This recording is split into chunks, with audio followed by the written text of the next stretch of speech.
Calling all beings. Calling all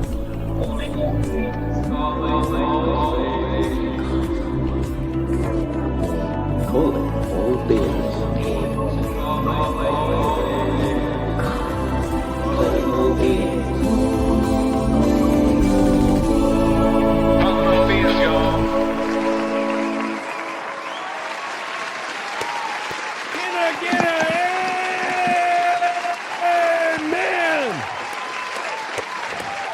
Welcome back to Calling All Beings. I'm your host, DJ. Right down there in the corner is an OG of Calling All Beings, Akashi Cris. Hello, everybody. Just above So happy her. to be here. We're happy you're here. Just above her is the man known as Hilarious Maximus Kevin. Happy to be here. I just got back from an unpleasant debrief by a great alien named Max, so, you know. An unpleasant what? An unpleasant debrief conducted by a great alien named Maxwell.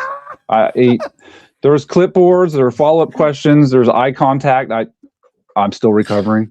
I'm sorry it didn't go better, Kevin. You seem like quite a specimen. What's happening? Just below me is none other than the goddess of Massachusetts true crime, Boston Bea. Hi, happy where's Saturday, that everyone.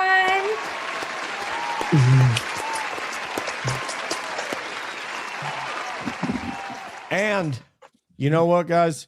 The reason we came together today was to, first of all, hello, everybody in the chat. Thank you for coming and hanging out in with Calling All Beings. This is something that was very important to us. I see UFO Sarah, welcome to the joint. Kim P, hello, love. Oh, the rocker chick is here from Canada, man. What's up?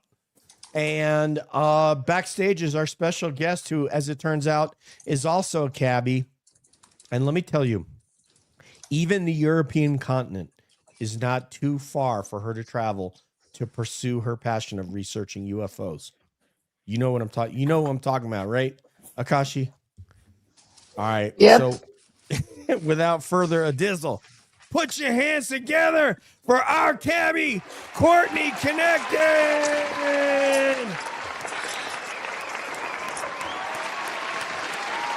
Welcome, Court. Guten Tag. I mean, I don't know how to say good evening in German. Buongiorno, buongiorno. I had to connect in Italy first. So I'm taking the train tomorrow up to Frankfurt, Germany. So But it's nighttime, so buonasera in Italian. buonasera, There you go. buonasera. See, I'm an international brother. Paisan. Paisan. I just got your text, Chris, so we'll have that for later on. Chris basically made a graphic with the other scientists, who have vanished. I saw it. I got to take a look. Okay. Oh yeah, I've been catching up with you guys. Thank you, Chris. Yes.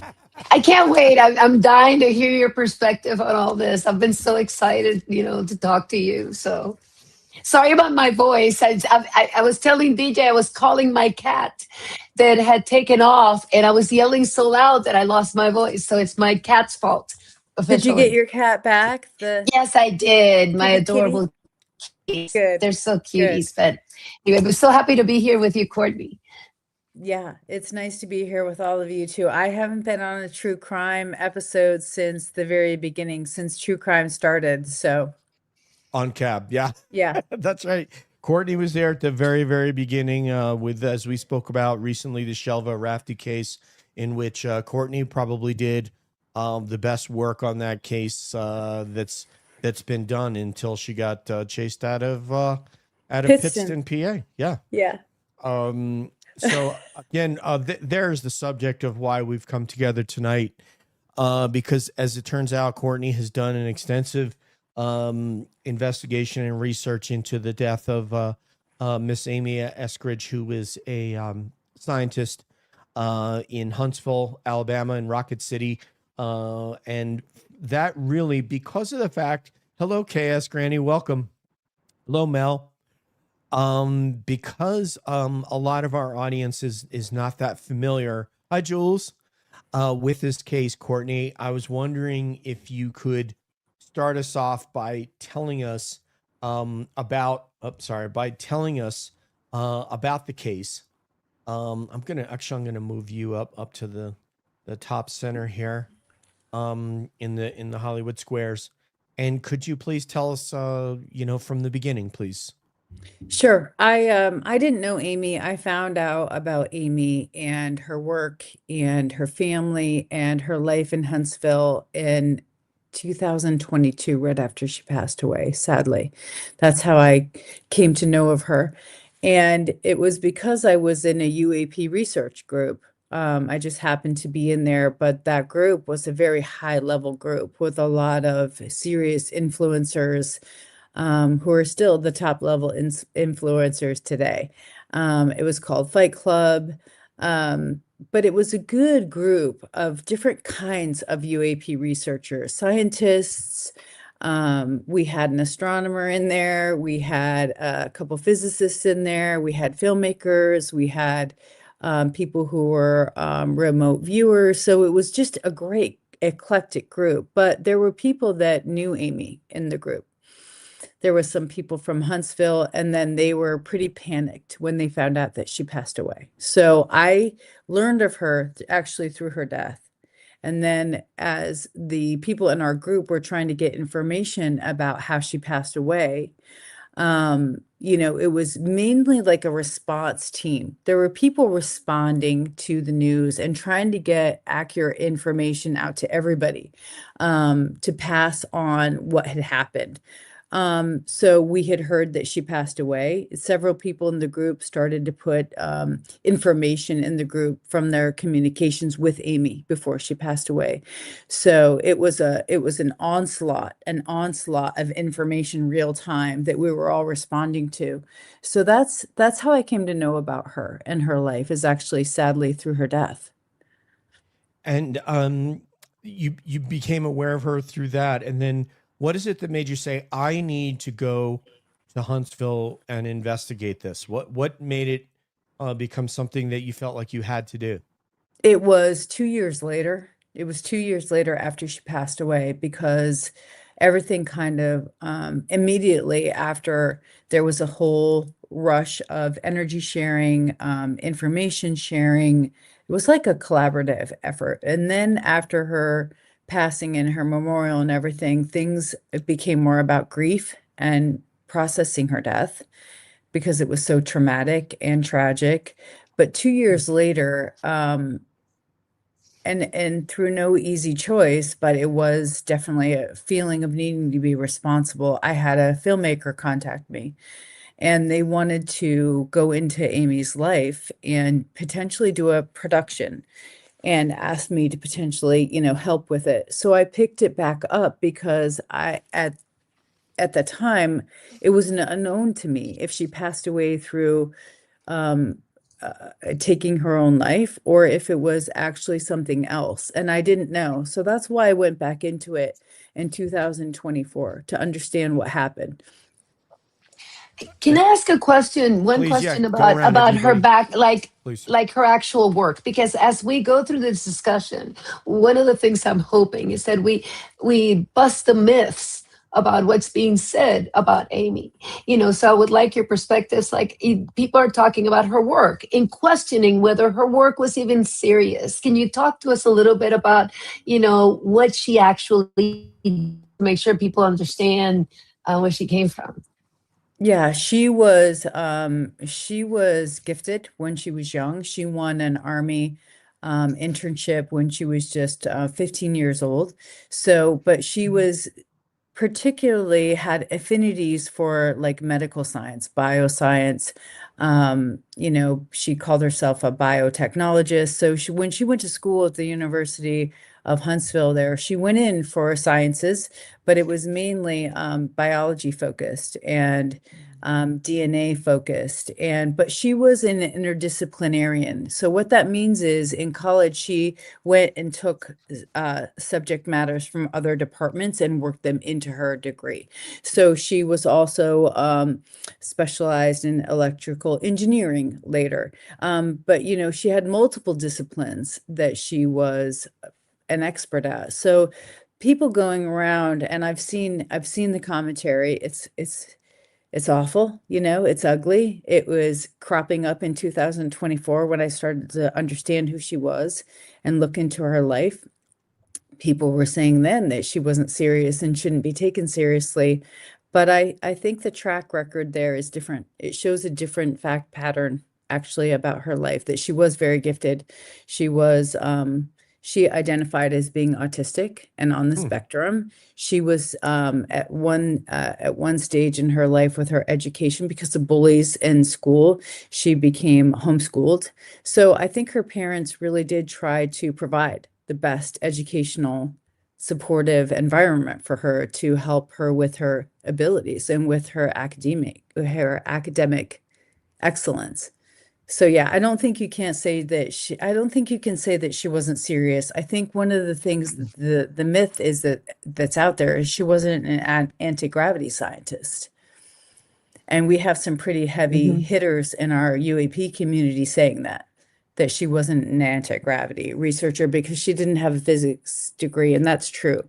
But she had other specialty areas that would cross over into that kind of study, like electrical engineering.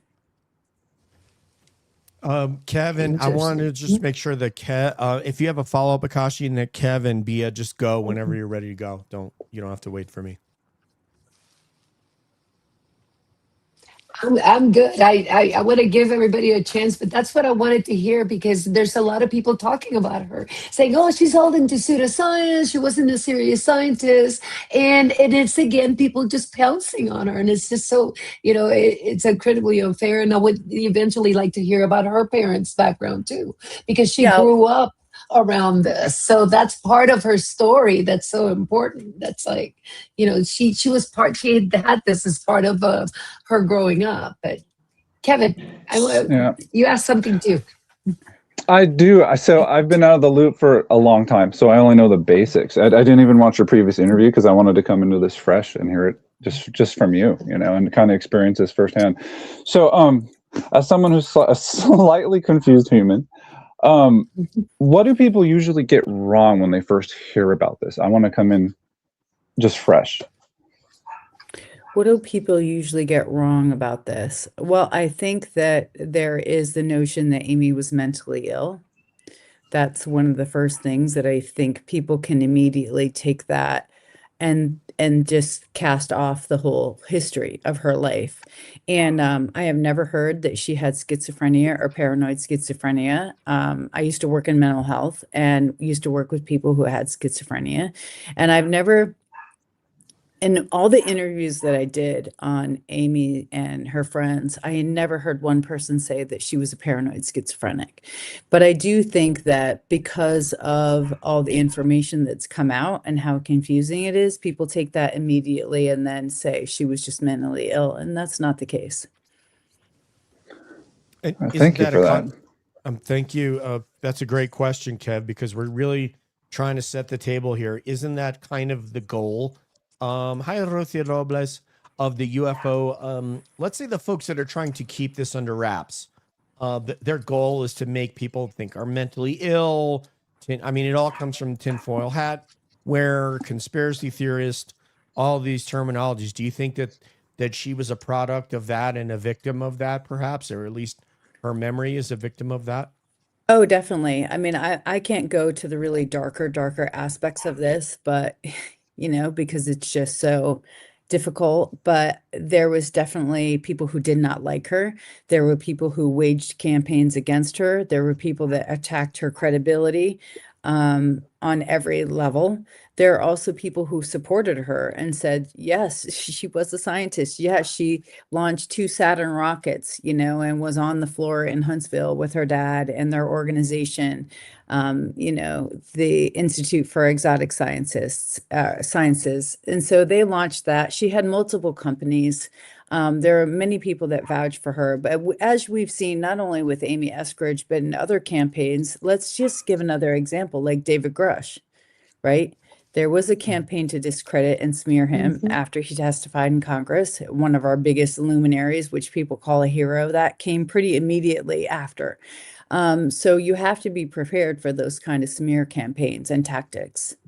And I want to get Bea in here, but just to clarify what Court just said, there was a report from a sheriff's department that somehow, strangely, made its way out of the sheriff's department into the news.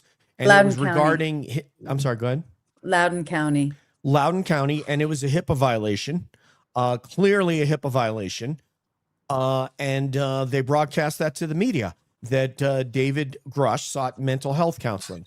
I'll tell you what, if everybody in government that ever sought mental health counseling were to be discredited, you couldn't believe anybody in government. And as it turns out, there are, hundreds of thousands of people who work in government who are very credible people who hold the highest clearances, and David Grush is one of those. And so I went to Congress on that one, and I went to Tim Burchett's office because there was an investigation around that time, and I had found out that it might have been through the security office, at the DOD. So this is all very dangerous stuff, right? So I had gone in, I said that this is David Grush. He's already a federal whistleblower, statutory, right? One of the only statutory whistleblowers we have. And I was like, you need to launch an investigation into where this leak came, because it wasn't just the mental health records. This was the caveat that they used, whoever the intelligence officers were. They used his addresses. They used his past addresses, multiple addresses where he lived at, to get the police record. And so they FOIA'd the police record, right, in the Loudoun County Sheriff's Office, and got the actual arrest, the notes from the arrest. So they said it wasn't a leak of his mental health records, which would be a HIPAA violation. They used the police records to find out in there his medical diagnosis, his, the complaint by his wife. And so you can see how very carefully orchestrated it all was. And how would that reporter from The Intercept, Ken Klippenstein, been able to get all his addresses? He said it was his confidential sources, but other people have come out and said it was the CIA. Does that surprise anybody on this panel at all? But that just shows you how it works. It shows you how it works. It shows you how information flows to certain people, and for the smear campaign. Let's get Boston Bea in there, and then we're going to continue with sort of your findings. But go ahead, Bea. So my question is, so I was looking up and I see that it's told that it was a self-inflicted gunshot. Did she have guns registered under her name? She did. She had a 30 that she owned. She self-proclaimed that she was a hick. They were into guns. They lived in the country. There were, guns in the house. And there are, some folks who have come out, friends of Amy, that have said there are videos of Amy leaving the house with a gun. So that came out last year from one of her best friends. That was new information. And I figured that was coming out because she wanted to protect Amy, and her family wants to still try to protect her image and her memory. But as I had said in the other podcast, but I don't know who has seen that or not, right? This might be the first time people are hearing information. In our group way back when, there were journalists and investigative journalists at the time that were talking with the police down in Huntsville about the scene, right? And because the self-inflicted gunshot wound was the official ruling eventually, and the information that came out, there were people that were talking to the cops in Huntsville, and there were people in that force saying that the scene didn't look right. The gun was on the left side of her body. She was right-handed. There was heavy intelligence on the site, which was concerning to them. So there were just these inconsistencies, throughout the whole time. Yeah, and Mistletoe suggesting Amy was off. I know that the previous interview that we all saw with Courtney, she didn't want to speculate on the exact nature of it. And Julie up here was alluding to the fact that it's Alabama. You can carry, everybody has a gun in Alabama. That should not be strange. Montana's the same way. You can open carry. Alaska's the same way. You can open carry a gun in those states. It's a constitutional carry state in Montana and Alaska. So I don't know if Alabama it is, but maybe it is. It is. They might. Well, I don't know. I don't know. You can tell me if you can open carry there, Jules, because Jules lives in that state. We can go from there. Let's see. It's a people of government who resist mental health help that are the scary ones. Yeah, absolutely. Val is the official attorney of Calling All Beings. For those of you who didn't know, retired Massachusetts lawyer. Val, hello. Please continue. I have a question. Please. Yes, ma'am. Can I ask a question? So it maybe you're going to get, oh my God, my voice is getting really bad. It's like, in some of the interviews that I saw, she showed her hands and her hands were burnt. Like, and I know there's been a lot of talk about, was there EMP or something? Was there other things going on with her? I just kind of want to understand like her mental being, like her physical being and other things that were going on in her life like that. There's a whole detailed history of her having what she felt was surveillance, right? Break-ins into her home, breaking into her and her fiance's apartment. Her business partners had been, one of them was kidnapped, another one was roofied. Her fiance had stuff messed around with in her apartment where he had plugged in his Bluetooth that was cut in half. She had her panty drawer in her one bedroom, everything ripped out and thrown along the floor as an intimidation tactic. She described that.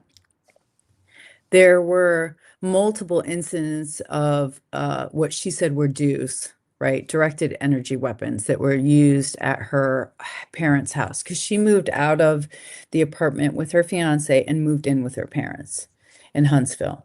So at that location, she had reported that she had been in her like living room work area where she was working, and she felt, hit with this directed energy weapon through the window while she was sitting there. And so the window shades were melted. The window, it left an imprint on the window from this device. At the time, she was saying she thought it was directed energy weapons. So on my timeline on X, I put up her whole statement about that. It's called Do Attacks. People can go and find it on my X timeline. She wrote that herself. So she was investigating that for a while.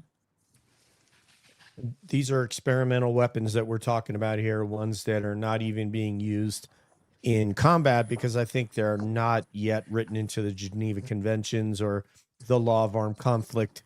So the fact, if her window shades were melted, that is very, very scary.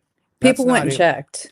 Yeah, so that's not a sonic weapon. That's an actual directed energy. We're talking laser Star Wars type stuff here. That was verified, right? They saw. Yeah, there's pictures of this. Yeah, it was verified because that when I was in the group, after she passed away, people were sharing what she had sent them as documentation, evidence, texts, photos, her hands, her feet. There's a bunch of her face and all these different injuries that she was saying were attacks. Mark Sokol and Amy were in a relationship for a while. He's the head of Falcon Space, and they were together. And he actually said that he was also hit with a directed energy weapon when they were together. There was popcorn, and the popcorn was popping, and it wasn't in the microwave. I just want to put her up on screen so everybody can see her. That is Amy Eskridge. That is the scientist that was killed. They called it suicide. So, Courtney, why would Amy Eskridge have been a target in your mind? Well, I think she was, she had the institute with her father, and they had been writing multiple papers about work that he had already done at NASA, and they had furthered the work, matured the science, right, in their organization. They had also, partnered with Falcon before the APEC conference, or the Estes Park conference, excuse me. APEC was the organization they established later, but they were coming into the APEC conference to, show, their material science, and the Estes Park conference is essentially this big prestigious conference. It was founded by what's his name, Woodward, and he developed the Mach effect. So it's really this conference for people to come and show their work, show their science, and it's really about propulsion, right, and different types of propulsion. So Amy and Mark and Richard, supporting Amy, were bringing all of their new developments that they matured, the old science, with their new company to that conference. So there could have been, now the party line from all those individuals is that it wasn't anti-gravity. All their statements, recent statements, have said it wasn't anti-gravity. But if you go and read the paper, and I linked the paper in my articles that I wrote about Amy back in 2024, that's been 2 years now. But the paper is there from Richard Eskridge that he actually got published, I believe, after Amy passed. But this is what this was all about. It was all about the earlier experiments done at NASA when Richard was there, and with another company called Quantum Machines, LLC. And they talk about their science, the bismuth rotor. You have to read all of it. It goes into quite a bit of detail about what they were doing. Now, some people have evaluated that paper since, in the recent week, and said that it was not breakthrough science. So opinions are coming out now, that are kind of dissenting in certain views. But if they did really find a breakthrough and they were going to disclose it, that could be a reason why they were suffering some of these events before her death. Okay, now could you explain to the audience why the zero, do we want to call it, I won't even say 0 point energy. Let's call it anti-gravity. Why would that technology, or the evolution of that technology, engender some sort of a threat from anyone?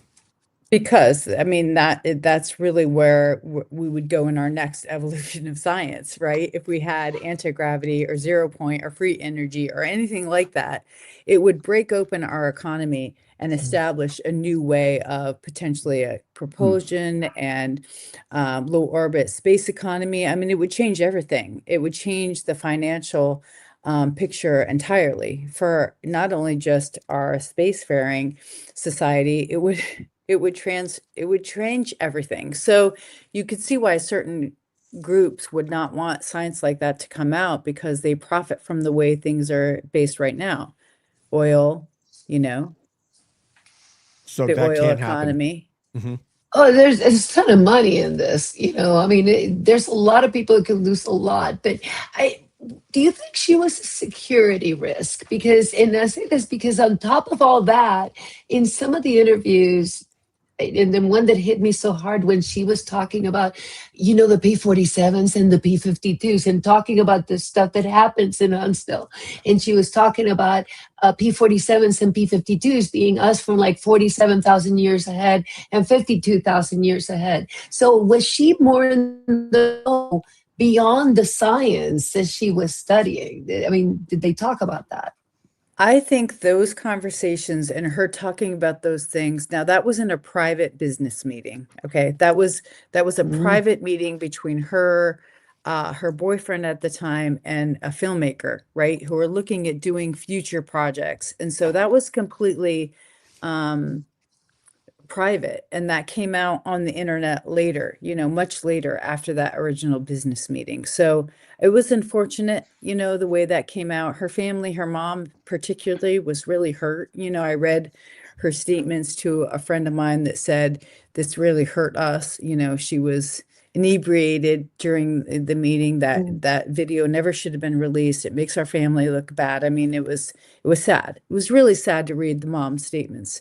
But in addition to that, I think that her being so open about these concepts actually shows the kind of conversations that are going on in some of these communities, which is very telling. So for me, that was more of a tell of how open-minded some of these individuals are when they're talking about that, because those different concepts that she brought about are very much on the fringe. They're so far on the fringe. I mean, these P-52s are supposedly people who went underground during a catastrophic event in the future and lived and then are coming back from future time. Now, there are writers in our community in the UAP world that are taken seriously for that hypothesis, like Michael Masters.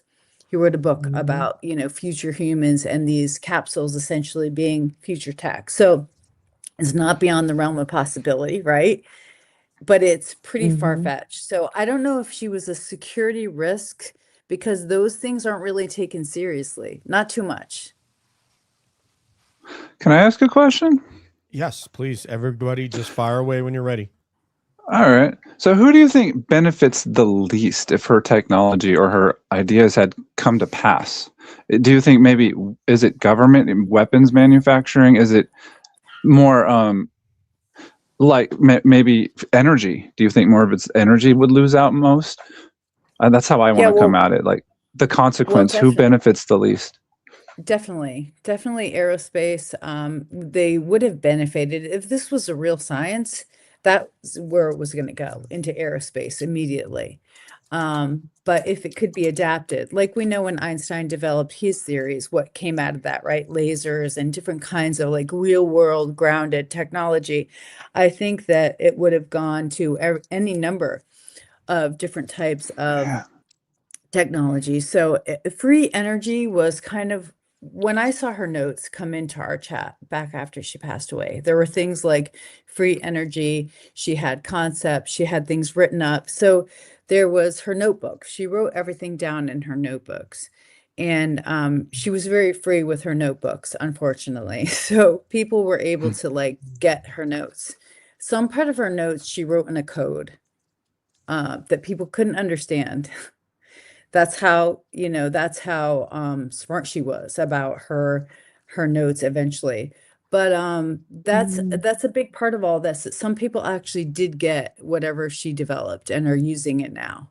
They're either adapting it or it got out. So we'll see one way or the other. You just have to track what she was doing or what she claimed she was doing, and go and see the people who are involved with her and see what they're doing and see if they took some of that science and they're maturing it in their companies. That's one way to track it, right? So they'll get the advantage of it financially if they develop it. I got to say, your research into this is just so impressive. You have such a great grasp, and I'm very thankful that you were willing to come on and discuss it again. And as I understand it, this is the last interview Courtney's going to do on this topic because it's triggering to her family. And so I'm glad you did one for Cab. So thank you. No, it's okay. I mean, yeah, well, I have to feel tell bad. you I'm today. so I have to tell sorry. you guys this. I have to tell you guys this today, and it's just where I was. So I'm in Florence, right, where Galileo made his discovery of the telescope. So I'm at the Galileo Museum seeing his discovery in his books and his papers and the telescopes and every iteration of the telescope. And I wrote these articles and I included Galileo and compared this evolution of science to Amy and her family, right? Richard and Kathy, they're all scientists. And I just broke down. You know, I just broke down standing in front of this display where I was just like, this family has lost their daughter, right? A genius, a rising star that just burned out. And so I was looking at the toll that it's taken, right, on their family. And it's just catastrophic. So there's nothing you can do. There's nothing you can say. But I was just looking at the gravity of all of it and how the toll it takes, right, to be a genius, brilliant. And it totally affected me. So I'm not over it yet, you know, obviously. It was really traumatic, and I can't even imagine how traumatic it is for their family right now, dealing with all this, you know. We love and respect you, Courtney, and we're honored. I think I speak for everybody on the panel here. We're honored to be a colleague of yours. And really, history repeats itself, because how many scientists have been killed because of these breakthroughs that somebody didn't want to happen for a reason. It could have been a religious reason. It could have been a cultural reason. It could have been that it flew in the face of some leader that said, no, this didn't exist. So we got to make sure it doesn't become a reality. So this leader doesn't look like an idiot. So unfortunately, yeah, history repeats itself, and scientists seem to suffer unless you're like von Braun and, they capture you and we're going to give you an American passport, And you're so essential, Mhm. right? You're so essential, then you can't be killed because you're going to lead to the next, space race that helps us win the war and everything. Then you're a crucial linchpin in the evolution. Yes. And I don't know whether she was or wasn't. I'm not saying that she was. I'm just saying that she was bright. She was brilliant. She was onto things. She was talking about the history of the space race. She was educating people. She was doing a lot of good work. So the argument that she was just doing PowerPoint presentations and she wasn't doing real science, I discard that. I don't think that's legitimate. And one of her friends said she was an early investor in their company, in the Institute, and that Amy had a prototype and that her friend saw the prototype. So there was something there. There was something real there. Well, And I just read tonight before I came on that Amy's dad had filed a new paper recently with 0 point in there, psionics, plasma. So it's going forward. We all need to pay attention and watch what gets released now moving forward. Can I just say that real quick? So for people in the audience that would have thought psionics is absurd, there's no way this is a real technology, or this is a real what do we call it? A real ability to use psionics to draw a UFO in. And Chris Bledsoe, he's, some kook from North Carolina. Well, guess what? Jake Barber and his group of contractors hired psionics. We had one of them on the show, a couple of weeks ago? We had one of them on the show. And then now you just heard Congressman, was it Eric Burleson, talk about, psionics is real. We've met them and they actually did it in front of us and drew a UFO in. So you think that these things are absurd? Yeah, Amy Eskridge may have been showing a PowerPoint, but what was she going to do? Drag the whole audience into the lab and go, here, let me show you? Of course she's going to do a PowerPoint. She was trying to educate people. She was Yeah. trying to talk about, the military-industrial complex and Boeing Phantom Works and Boeing Phantom Works. It was alleged that Eugene Polnikoff, right, this other guy who was like the competitor, I would say, maybe not a complete adversary to Richard Eskridge, but they were working on similar things. She alleged that he helped them, make the Boeing Phantom Works, which was the triangle, right? And she talked about that science and how it had been panned by certain people and not taken seriously. So she was trying to educate people about what was already out there, what had already been done. We have a couple questions from the chat, and I want to get those in Okay. because what happens Yeah. if you don't answer questions in the chat? They stop asking questions. Right. Okay, so Mistletoe 4961 says, was Amy scheduled to speak in front of Congress? Great question. And I have to tell you, I pursued this for a year solid, okay? Because I had heard through somebody who was basically talking, I think to David Grush in the community, that there was a meeting in Congress and there was Amy Eskridge's name was brought up and Ning Lee. They were brought up to Congress that there were these scientists that wanted to bring out their discoveries into the white world, which is like not the black budget R&D. This means open science, open source, right? And so I had heard that they were in Congress talking about Amy and Ning Lee, saying that they wanted to come out, but they were afraid because of what happened to Ning Lee and Amy. So I pursued this for a while because I thought that Amy might have met David Grush while he was on the UAP task force, potentially, but I never got confirmation of it. And I don't know that she ever did testify through the UAP task force or to Congress. I haven't been able to get any substantiating or corroborating evidence, but great question. And It's one to ask. It's one to ask. Would you But explain Ning who- Lee was on. I'm Yes, sorry, yes. Ning Lee was on that list too. You said that Um, Ning Lee was on that list, or There was mentioned. there was supposedly a meeting in Congress where Ning Lee's name was brought up, that these scientists, something nefarious happened to them, and Amy Eskridge, and that these other scientists in the community wanted to come out, but because of those two people and what they had heard about them, they were afraid and they wouldn't step forward and share their work. That was the context. And it was supposed to be, from what I heard, in Congress. There was a meeting that was held. And I think where DJ was going is, can you tell us a little bit about Ning? Is that where you were going to go, Yes, that's DJ? exactly To where I was say, gonna tell go. us about Ning Lee. Yeah, because Yep. Yeah. that's an interesting part too. So, yeah. Yeah. So Mhm. Ning Lee worked down in Huntsville, and she earlier, before she went to work for Redstone, she had developed this, like superconductor, which made a percentage difference of weightlessness, right? And they used YBCO, which is a certain type of conducting material, and her Tor and Dita, they developed it at the University of Huntsville, and they got picked up. I put my article on my X timeline so people can go and see it. It's from Popular Mechanics. It was a big breakthrough. The title of the article describing what they did in their breakthrough is called Taming Gravity, and it was published in like 1990 something. You can see it on my timeline. I put the whole article in for you guys to read. But anyway, they were picked up. They got a DoD grant for $500,000. They left the University of Huntsville, started developing that, and then Ning Lee went to Redstone Arsenal, Wow. and she started working there for them, but nobody knew where she was.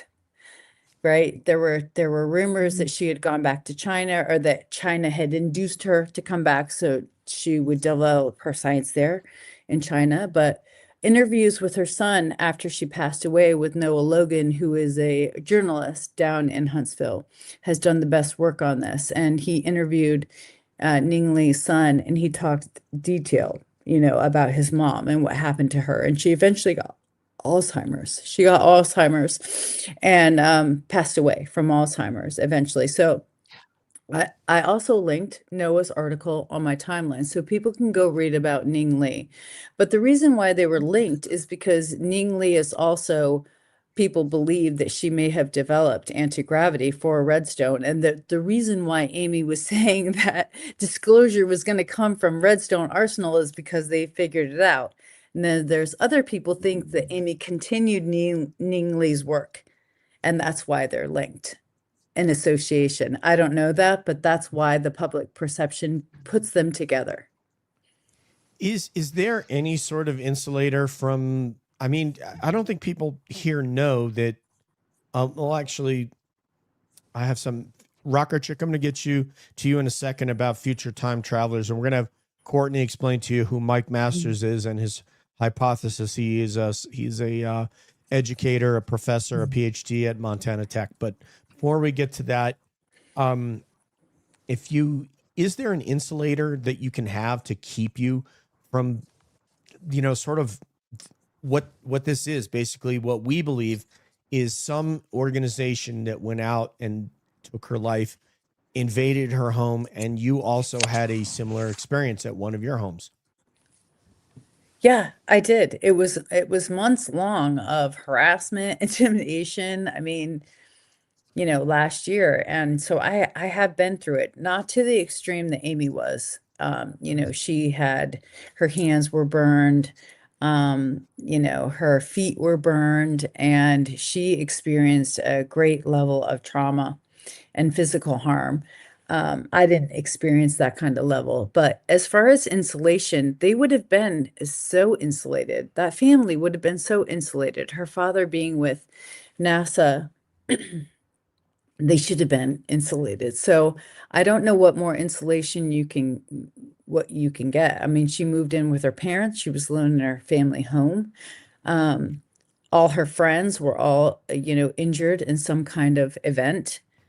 They all were high level people working in the industry. So I don't really know what more insulated they could have been.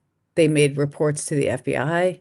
That's the sad part about all this. Supposedly the FBI interviewed Amy about her suspecting she was being hit by dudes. And but later somebody did a FOIA request to the FBI, and they said there was no information on her. So once again, it's like, she had a bunch of people caring for her and trying to protect her. So I'm not sure how much more insulated she could have been, honestly. And there she is, for those of you who want to see her. Anti-gravity researcher, founded the Institute of Exotic Propulsion in Huntsville, Alabama, being harassed, threatened, suicide, question mark, since 2022. Courtney, we call her Courtney Connected on the show for a reason, is because she does have a lot of connections. She's been in documentaries. She's met with many of the movers and shakers in, let's say, the UFO space. And that has made Courtney a target. And they have fired some shots across her bow to try to get her to slow down and or stop.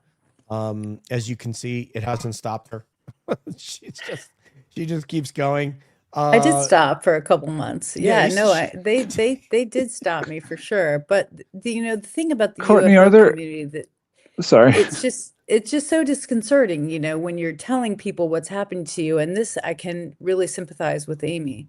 You're telling people what's happening to you and they don't believe you, right? So this is kind of the theme of all this. They didn't believe she was a scientist. They didn't believe she was having attacks. They didn't believe. So I can really relate to that, how disheartening that is when people don't believe you, when you're reporting crimes. It's tough. It's tough mentally to get through that. Kev, go ahead. Yeah, you have something, sir. I was just wondering if there's any particular groups going after you. Is it mainly skeptics, or is it? Well, I mean, is it all in one community? I guess I want to know. The UFO community is pretty much exclusively where I, have been residing for the past few years, and it Okay. gets pretty embittered and embroiled and embattled. The three. It's very tribal, But very tribal. yeah, but, it's yeah. very tribal, Yes. and it's very much about disparaging people and hurting your credibility and all of that. But people didn't really pay attention to who Amy Eskridge was, let alone look at what was coming out of Huntsville. And so I was, and I used my connections, obviously, and I just started to do like I normally would: interview people, look for sourcing, look for multiple types of sourcing. And it was very conflictual, the evidence and the information that was coming out about her. So it was difficult. It was a difficult thing to go into. That's what I wanted to ask, what your process was, because you're so knowledgeable about all this stuff. Well, I came at it because there was a film production looking into her life, and it was going to be one of these kind of series where it was like, is this true or not true? Right. And so I kind of picked up looking back again at Amy's life because I wanted to understand like who she was and her psychology and about her brilliance and what she was really working on, and take another look, because I was just kind of concerned that it would be a disparaging documentary about her.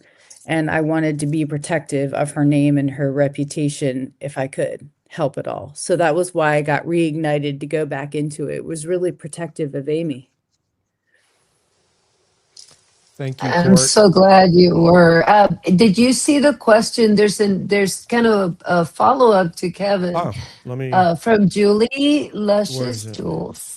Okay. It's right. It's like one of the last messages. If you scroll all the way down, Okay. do you think the harassment and possible murder was coming from private corporate entities or government entities? And if so, who?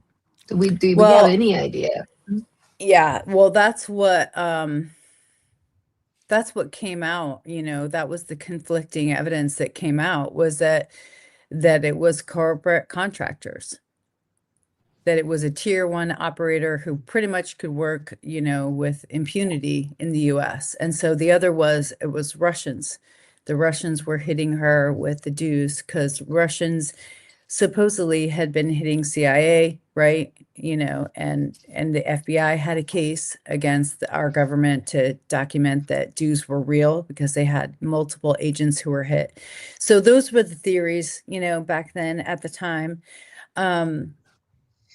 But I think that it's also important to say that her parents have said, since her passing, that she was dealing with a misdiagnosed illness. and that illness, she was taking medications for it. The medications were very difficult. So people always ask me, like, do you think that it could be potentially that she unalived herself? And I've always said yes. That's what her parents say happened, and that it was related to medications, and at times she was taking her medications and other times she wasn't. So when people want me to weigh in and say, is it this or that, or did you see evidence of anything? No, I really haven't. I've seen no evidence that shows that it's a contractor. I've seen no evidence that shows that it was the Russians. The most likely is that she did, unalive herself, and that her parents are, saying this is what happened and you need to believe us because of these complications with the medicine. So that's a very real part of this. And I have never discounted that. So I don't know. That's what I always say. I don't know. Have her parents always said that, or has there been any changes in what they thought initially? No, they haven't always said that, but because the pressure around this contractor issue, that it was contractors, and that her parents were influenced shortly after her passing, that her parents were influenced by those contractors. That's the other part of the story that people don't hear. There were witnesses that said her parents were threatened. And that's why eventually they started to come out and supposedly share more about her medical issues and the complications with that and the medication she was taking. So once again, it deepens the allegations and the seriousness of it. But that's the other side, that her parents were warned or threatened, and they have other adult children, so they would have wanted to protect them. But I'm not saying that's what happened. That's just what's alleged. It could be happened. It could be. It's a motivation if, if their parents know and threatened. I mean, you saw Bryce Zabel received a postcard before Dark Skies, and he just put this on the internet the other day. I saw it. I saw it earlier tonight. I was like, oh my God. Well, Matthew Sadakis has come out and said it's okay to share his case. I'm so glad he said that. I knew about what happened to him. Beatrice, she's come out and said, I've had this happen to me on multiple occasions. So, other people are sharing what's happened to them, which I think is helpful for all of us to move forward, to know this is a real thing. Stop the gaslighting, take it seriously. Yep. Christopher Sharp also has had things. I do want to say this. I want to clear something up before we get to this excellent question that I want you to dive into from Kate Dance J. I know somebody may have said the word tier one asset, tier one person. I'll try to debunk that and say I don't think that it would be a tier one person, because that would be Title 10. And I don't think that you would get a tier one operator to commit essentially a crime inside the United States, not at war against an American citizen. Now, a Title 50 person or somebody who's working as a contractor under Title 50, I believe that could happen and has happened and will happen again. But I don't believe that a tier one operator who would be, I'm not going to name the groups, but there's an Army unit and there's a Navy unit that fall under that category. And there's an Air Force unit also that falls under that category. And I don't believe that they would have committed a murder against Amy, not at war inside the United States. I don't think they would have done that, but I would believe that someone under Title 50 potentially would do something like that. Well, the real scary part of all this is that in our group, I established some really good friendships with people who are willing to talk very quietly behind the scenes about their knowing Amy, what she was sending to them. And one of the people that I talked to and interviewed at length, he was like, there is the Russian mob. You cannot rule out the Russian mob taking serious lethal action against your preeminent scientists, because they're a threat scientifically. And we always hear that. And so the Russian mob obviously has considerable resources. They're in the United States, and, they couldn't be ruled out at the time either. So there's also that. Yes. And just that the constructs are very different, and just that would also be very plausible what you just said. But yeah, telling now the Department of Defense is called the Department of War. But telling one of those assets, yeah, hey, go to Huntsville and kill this scientist. I think one of those guys, from what I understand, would be like, yeah, fuck off. I'm not doing that. Well, It's not a lawful order. So and there are, Russian billionaires that right, have oligarchs. allegedly, threatened or harmed other people. And so there's that out there. And I have a list. It's called the Dead Scientist List. It's horrible. It's a horrible name. But I've been tracking, ever since Amy passed, the people historically that we've lost, even people near recent here that we've lost. And there are a couple Russian scientists as well, like Sergei Dmitriev and other ones that Right, you can who's go and look on poisoned my and- timeline. yes, What? he was I'm poisoned, right? totally checking out this timeline. Yeah, totally. Sorry. Let me see if I can make that so that we can I need see to it, find because it. we're gonna end up going through this and getting your reaction to this. This was put together by somebody who we barely know, named Akashi Cris. But No one knows me. in advance of that, would you answer this question, please, Courtney? The one on screen. Can you please? Can you explain briefly what anti-gravity science is about? Okay, so, gravity is, one of the forces, and we have our four forces, and there's future things that want to be developed. So anti-gravity would be one of the new forces that would be developed, which essentially makes things weightless or lighter, because gravity, right, on Earth's gravity holds us down. It's heavy. Astronauts come back and they talk about adjusting from space, having none, to coming back to Earth and it being so heavy. So in anti-gravity science, it's about making things weightless or less weight in order to move them.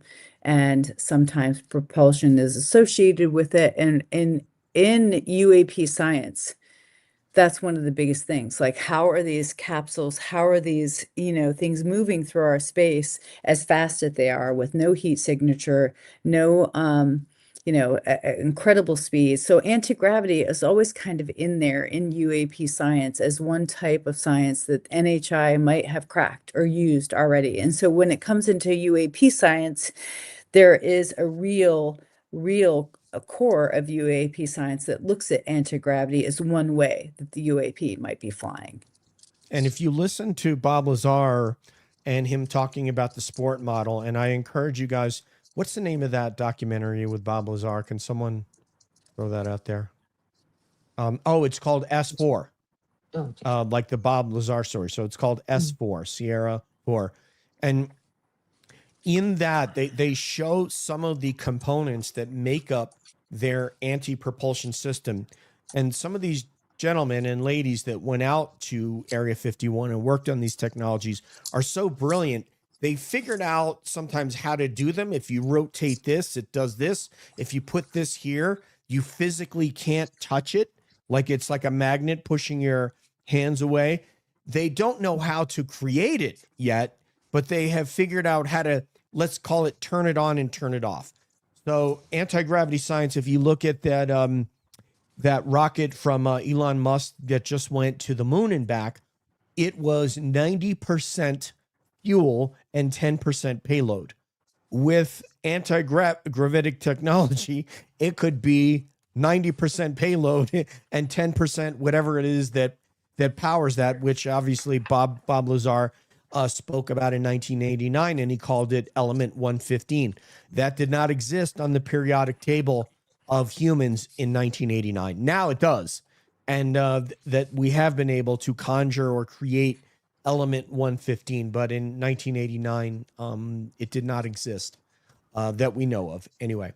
So, or Bob certainly didn't know of it. And he worked at Los Alamos laboratory. So, what else? We got another question for you. Could you explain about Dr. Mike Masters and the future human hypotheses for Rocker Chick, please, our Canadian homegirl? Yeah, he wrote 2 books. He's, I think, written 3 now Mhm. that pertain to this Yes. topic. He wrote a new one that was like a little bit more fun for him, but he was taken very seriously when he wrote his first one, which was Extemporis Terramus or something. I can't remember the actual title right now. I used to know it very well. It's been a few years, but he talks about how the bodies of these creatures, right, the NHI, are very humanoid-like. They're bipedal. They have arms, they have the shape of a head. So he goes into a lot of the anthropology because he's an anthropologist, and he goes into all the anthropological reasons why he believes they're future humans coming back versus another species coming from extraterrestrially, right? So there's different theories. There's the extraterrestrial theory, which is they're coming from somewhere else to Earth. And then there's the crypto-terrestrial, there's the interdimensional. I mean, there's all these different theories about who these beings are. And Mike Masters' theory is essentially that we have developed in the future this technology that we're talking about right now, that they crack it, we humans do, and that we're coming back for some reason. So that the P52, the P34 is the period where you are and that many thousand years ahead of time. And this, just for reference, there is Dr. Mike Masters right there. The extra tempestrial model. One would think we would have never forgotten this. But I knew it's close, but identified flying objects. And yeah, his father, you're right. And his father had had an experience when he was younger. And Dr. Masters himself literally had an experience from since we had him on cab till like a year or something ago, year and a half ago or something, he had an experience himself. So that he's talked about. Yeah. I met him at the first Archives of the Impossible outside. And I'm sure he was just, his eyes were glazing over because we were talking. I'm by myself, and he was like, God, I don't know shit. That's what he said. Because I was talking about, doing all this stuff and collaborating and maybe doing a conference on Montana. And he was like, man, I don't know shit. And I was like, why are you saying that? And I think it's because I was just overwhelming him with all my stuff. And he was like, and so then obviously he met Eric Mitchell, and Eric Mitchell had the telepathy, and they had that encounter together. So I know he's flipped, because he was probably, when I met him, on his way out of ufology, and then they had that experience, and then he re-engaged and came back in and doubled down. So it's been a fascinating journey, and the people you meet and the synchronicities, it's kind of incredible, honestly. Yeah, all of us here, I know Akashi and I don't know about Kev, we have definitely geeked out when you're in the presence of some of these luminaries and thought leaders and in UFOs. It's hard not to geek out. Rocker Chick, this one is the government covering up stuff that is causing people to disappear. What could be the reason for this? Oh, well, it could be negligence, right? It could be their own negligence. I mean, especially with the FBI and these investigations, if they were actually negligent on something, didn't follow through on something, that could be one reason. Why would the government be involved with hiding people who are disappearing? There could be a continuity of government. I saw that, with McCaslin's case being so serious, there is this theory that maybe it was a continuity of government thing. And I don't know if you guys know, but there's a list that when something catastrophic happens, they go down into the bunkers, either the one out in Pennsylvania on that southern border, the Raven Rocks, or down in Colorado, right? There's that other base that's down underneath Cheyenne Mountain that's been known about for a long time. So, that's one plausible thing. Why would they cover up somebody's disappearance in that regard? It's because it was enforced, right? He might have had to go for continuity government reasons, and they wouldn't want people to know. Why would they cover it up if it's some other reason? Because they don't want people to know. They wouldn't want people to know that people are disappearing and they have no control over it. They're not on top of it. Why doesn't Yosemite want people to know about missing people that are all of a sudden walking, and then they're hiking with a group, and then the next thing they go missing? I mean, well, of course, because it's terrifying. Monica Reza was out, at that national park and outside of LA, and she just disappeared without a trace off the trail. I mean, it's terrifying. So I think that's one of the reasons why they don't want people to be so frightened. But it is terrifying. Yeah, it's bad for business. Yeah. Yeah, Bea, you and I spoke about it this week. You have questions. If these things, if there are entities or technologies combined with entities that are visiting Earth, your question to your elected leaders, I almost said enlisted leaders, your elected leaders is what are you going to do to protect us? That's what you said. And this is very important to our discussion because Bea is very much diving into this topic as a layperson who hasn't studied it for years, but is getting into it now. And she is going to ask the questions that your neighbor is going to ask wherever you live.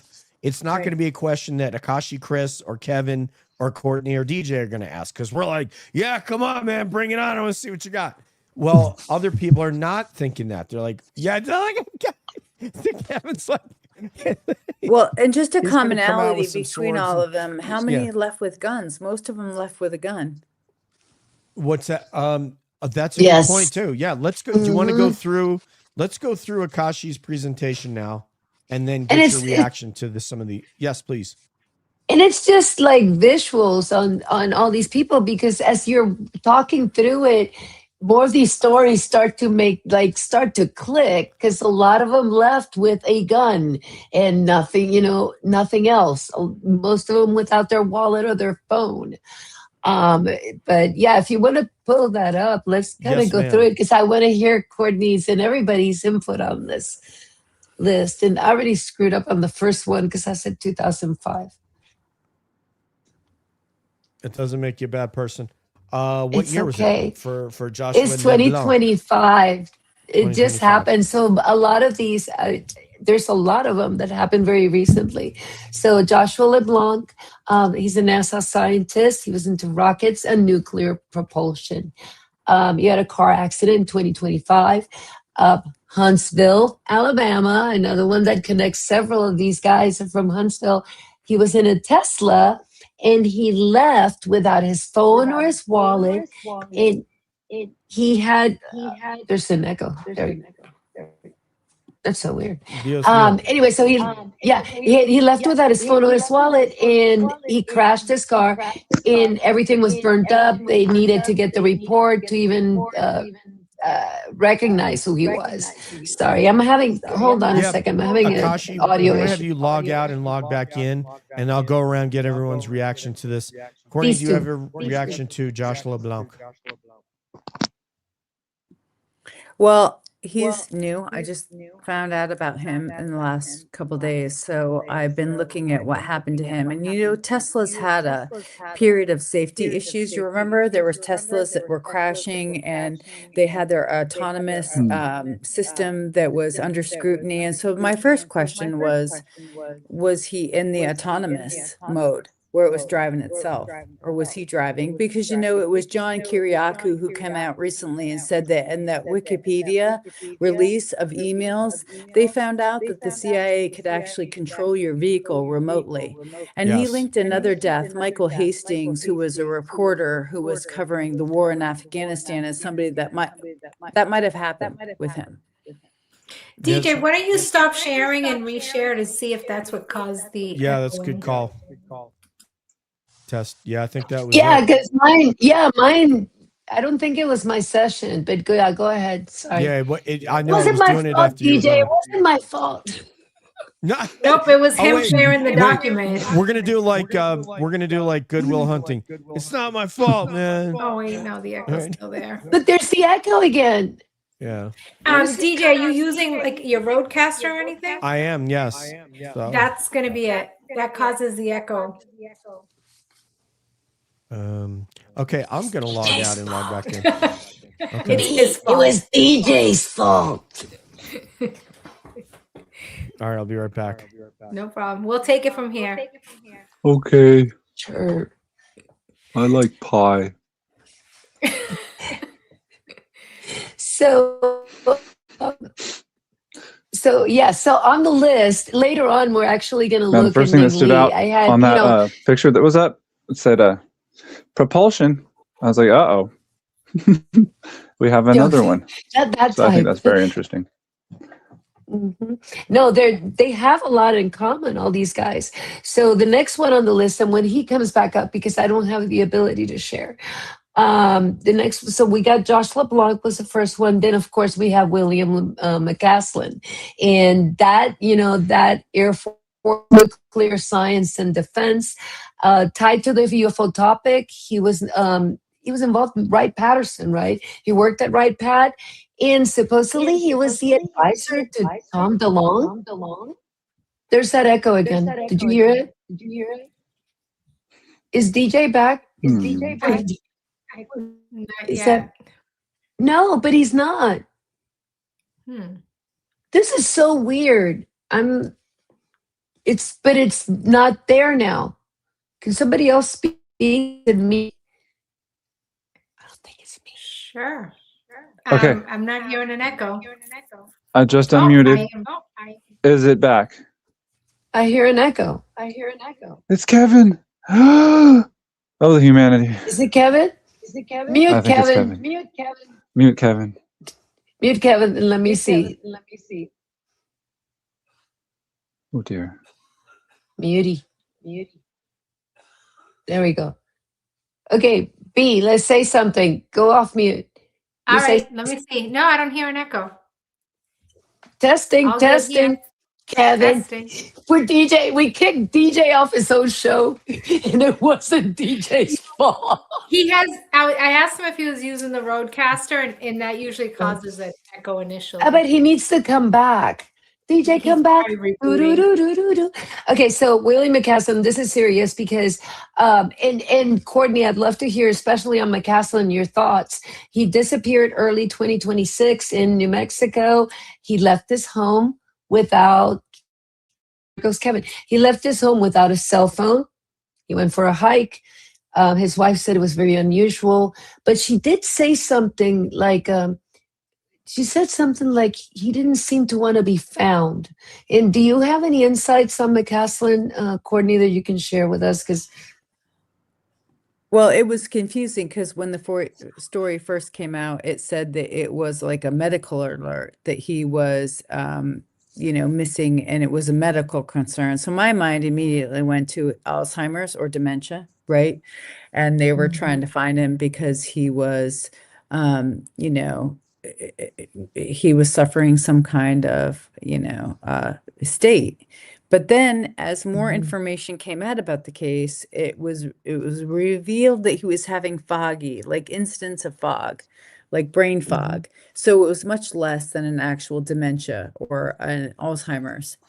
And so he had changed off a step down from a board that he was on recently, supposedly because of that. And the whole part of the case that's been coming to light is that the police keep saying that he left from his home, right? That he left from his home. And so there's some disputing around when the last time he was seen, because a repairman came. I don't know if you've seen that, but a repairman came earlier that morning, and then his wife made the call that she was the last one to see him that day. So there's some discrepancies between what was reported initially and then what's been updated on the case. So he didn't have dementia to our, to the public's knowledge. He was having these, brain fog events. Yeah, there But it goes. I read somewhere that his hiking boots and some of his hiking stuff was found in his vacation rental in Colorado, or his second home. Uh-oh. yeah, hold It's on a echoing second. again. Kevin, I'm gonna go on I'm gonna mute. mute myself. Kevin, you go on mute. Okay, now Test. Courtney, go off mute. And let's go back to Courtney. Yeah, it's good. Yeah. I think it's Kevin. think Sweetie, it's your audio. Just stay off. I'm sorry. Go ahead. DJ. No. What you got to do, make sure if it's pulling from his microphone, Kev, and it's not pulling from the laptop speakers. Are you using a laptop right now? Yeah. No. You got a headset on. Yeah. If it's pulling from the laptop, so just make sure that StreamYard is the StreamYard microphone is your headset and not the laptop. And let me try this again. While Kevin's on mute, I'm going to try this. Try to share this screen and see if it'll work. Okay. Test. Yeah, and we were on McCaslin if you want to scroll down. Okay. From Joshua. The other thing about McCaslin is Rep Burleson has come out and said that they tried to contact him, twice to come in and speak with them as they're moving forward on the UAP disclosure. And he was he turned him down. He was a solid no. So I think that's Mhm. one of the other things that people want to say, he was a gatekeeper. He was, at Right Pat. He was one of the people who was instrumental in helping Tom DeLonge come in, helped consult with him on his books. When the Wikipedia leak came, McCaslin was basically in the emails, and Tom DeLonge was always talking about his generals, right? His 5 generals that he would consult with on all of this.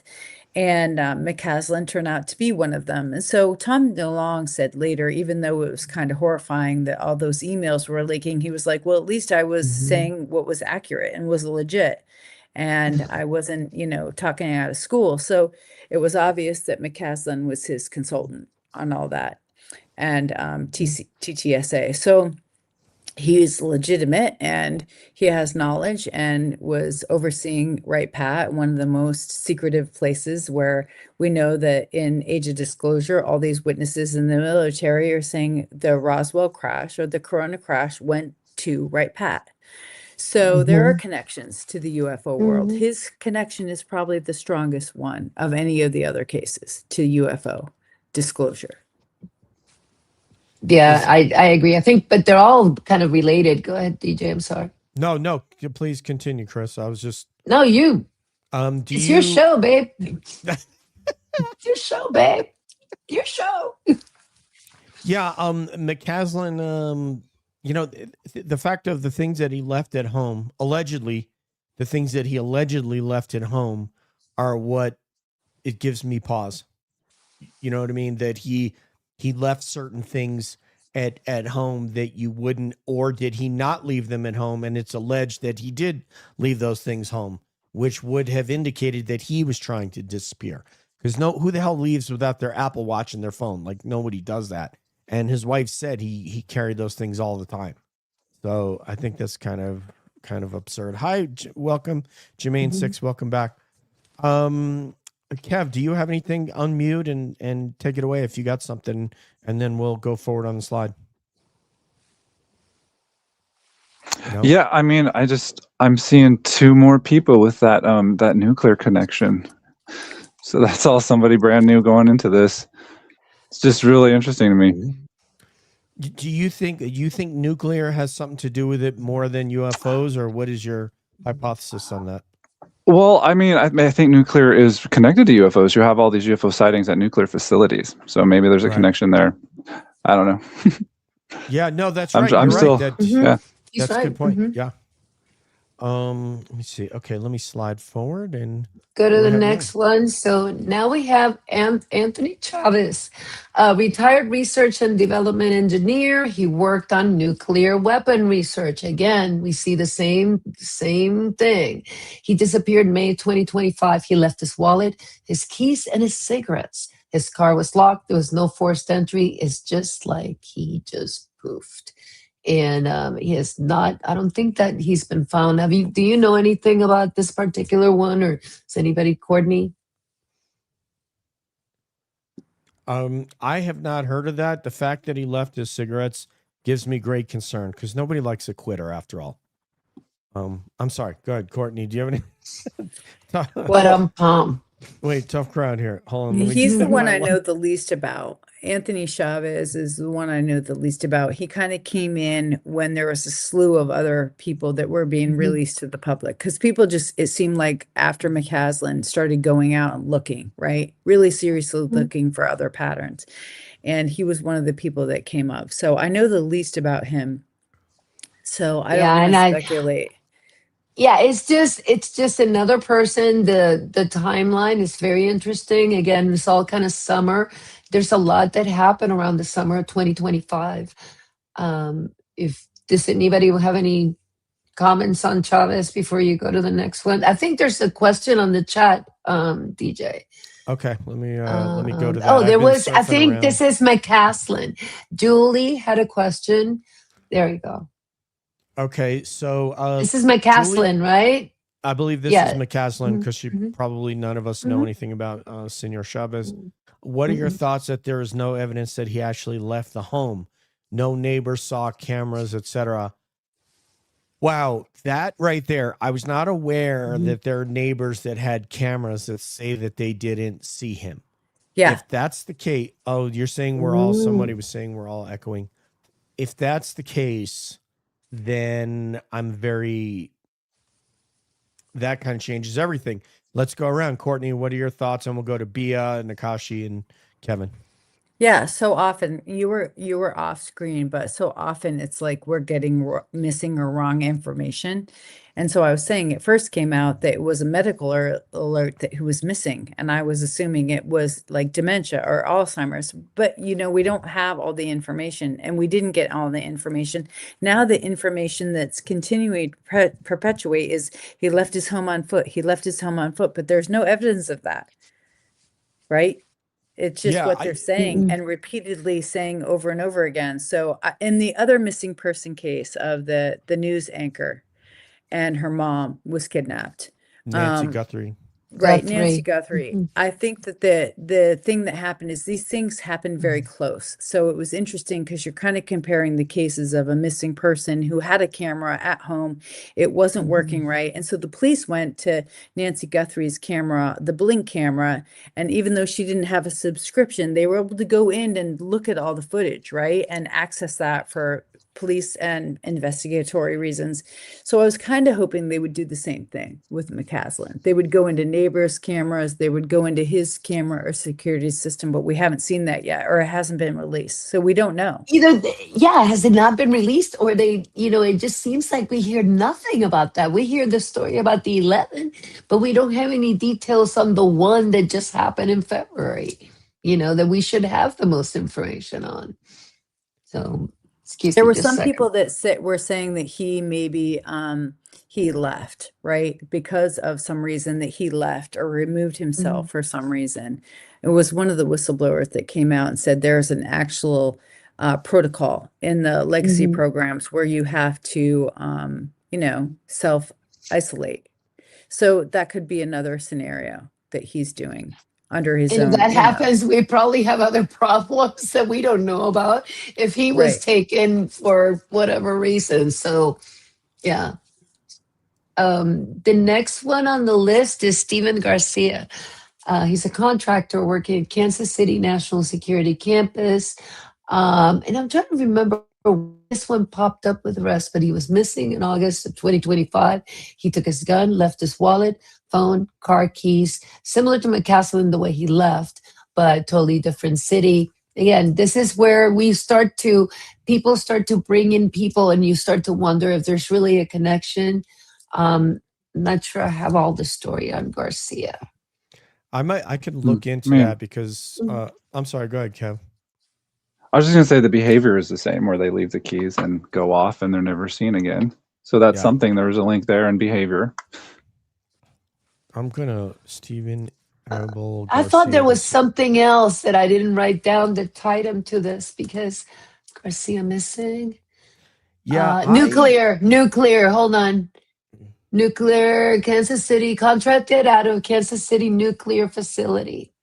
So maybe it's the nuclear facility that is the link.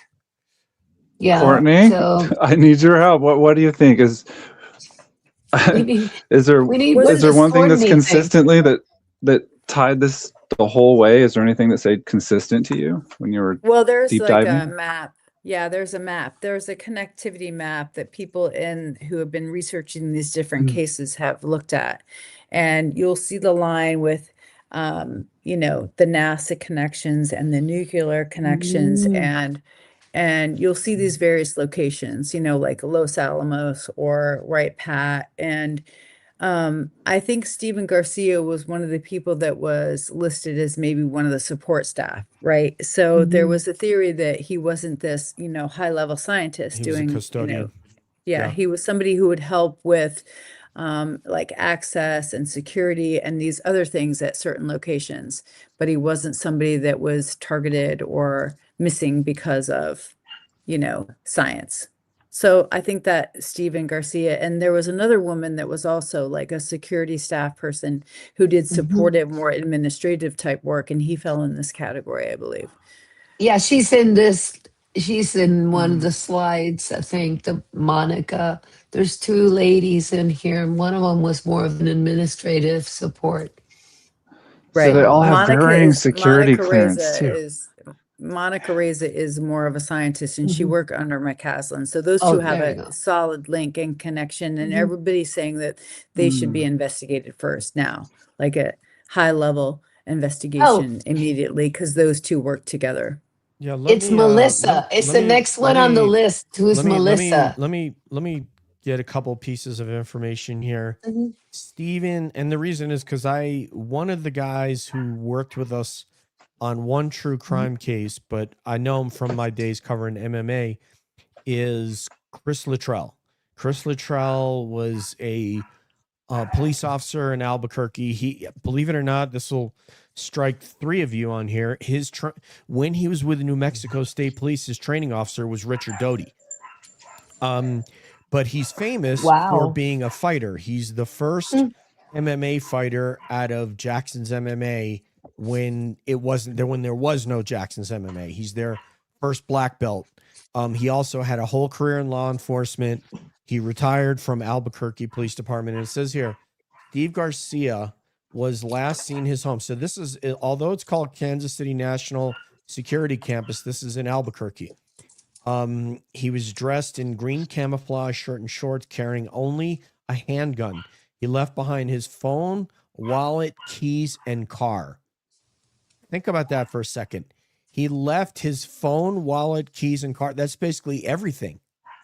Surveillance footage captured his final moments just after 9 a.m. local, with authorities saying he may be a danger to himself. But an anonymous source familiar with the case pushed back on that assessment to the media outlets, describing him as a very stable person, disputing suggestions that he was suicidal, experiencing mental health issues. So, yeah, I'm going to ask Chris Luttrell if he knows him. And the reason why, and this is going to sound silly, is Chris had a fighter in his gym when he opened up his own gym, and his name was Steve Garcia. So it's very possible this could be his dad. I will find out. Garcia is obviously a very popular name in Albuquerque. There are a lot of Burqueñas that are named Garcia, but I'll look into this. Next on Akashi's list is Melissa That's the one I Cassius. think that you were talking about, Courtney. She's an administrative assistant in Los Alamos, missing June 2025. And as far as the connection, I can't remember why she popped up on the list. Do you know, Courtney? Because she was in They the were main saying list that of the 11.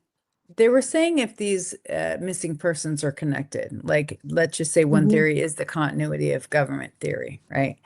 That they would want people who had specific abilities or skills, right, to be able to continue government. And for her, it was logistical.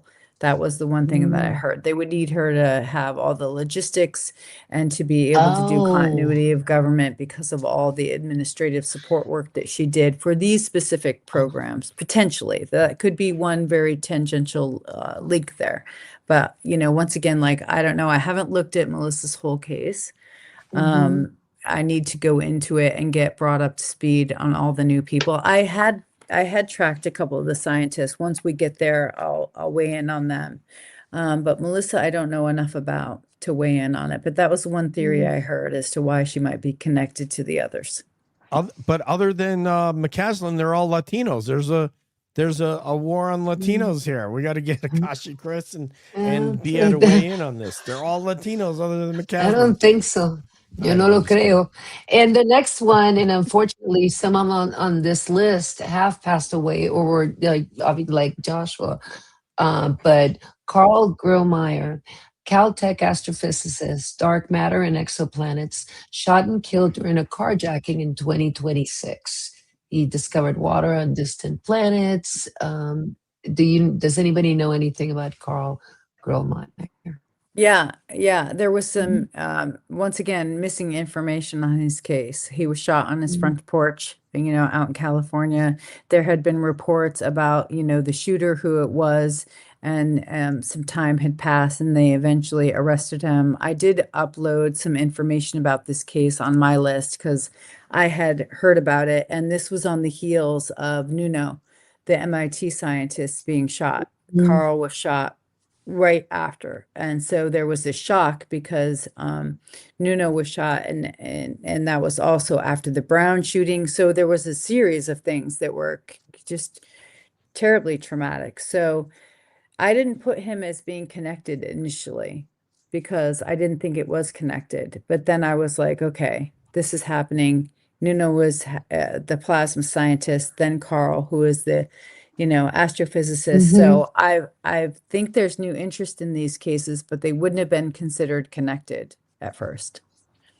Yeah, I got Nuno on this list too. Go ahead, DJ. Sorry. Yeah, if people are kind of wondering, if you're out there and this sounds extremely conspiratorial, I want to just share with you this. Even when I've updated my duty title on LinkedIn, people begin reaching out to you for specific reasons. I'm not going to get into what those reasons are that they would reach out to me. But the reason that I'm pointing this out is because these guys, if they've written papers, every academic institution now, you can go and search every single paper that these people have written that they've put in online through EBSCO or these agreements between universities that you can source their work and you can cite their work. So the reason that and it is Jermaine, and the reason I bring this up is because that is how people that might want to get to these people, and I'm not going to suggest that I know who it is that wants to get to them, they can find them quite easily through their published work. And that's why, just in case you're wondering, well, how the hell are they finding this guy and, and making it look like a carjacking, which is kind of what Courtney alluded to, because as she said, he was shot on his porch, not on like they came up to him in a parking garage somewhere. It was obviously he was targeted.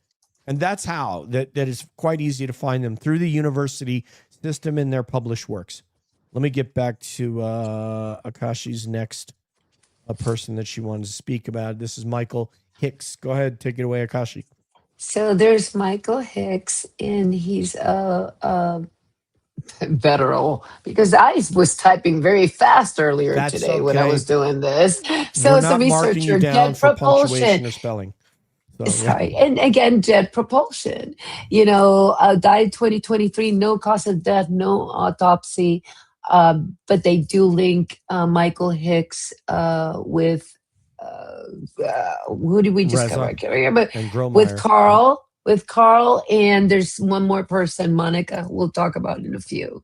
Yep. But and I feel so bad. I wish I would have seen your stuff, Courtney, because I did not see that your whole coverage of all the people. You probably have all this detail, and I wish I would have looked at it. We need to make sure we shared with everybody because that sounds fascinating. So do you have anything on Michael Hicks? Oh, okay. Go ahead. I'm sorry. Bea just posted. There's a question that's in the chat that somebody's asking about Stephen Greer.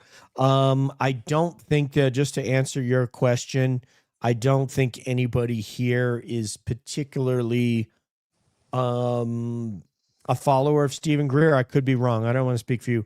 Are you a follower of Greer's work, Courtney, Kashi, Kevin? I know people who were really close with Stephen Greer and helped with his citizens disclosure movement. I mean, they were, there in Congress with him. So yeah, I followed all his work because he was pretty much the only game in town for a while, right? In the 90s. So he did several movies, and he's the one that has all these briefing documents. So yeah, he's a legend. Yep. Kevin? Do you have any words about Dr. Greer other than he helped you make a profile? No. You got to unmute yourself. No. Okay. Unmute yourself, Kev. Let's see if we got an echo. Test. Hello. Hello, Kevin. No, I don't have anything to say. No. Okay. Akashi, anything about Dr. Greer?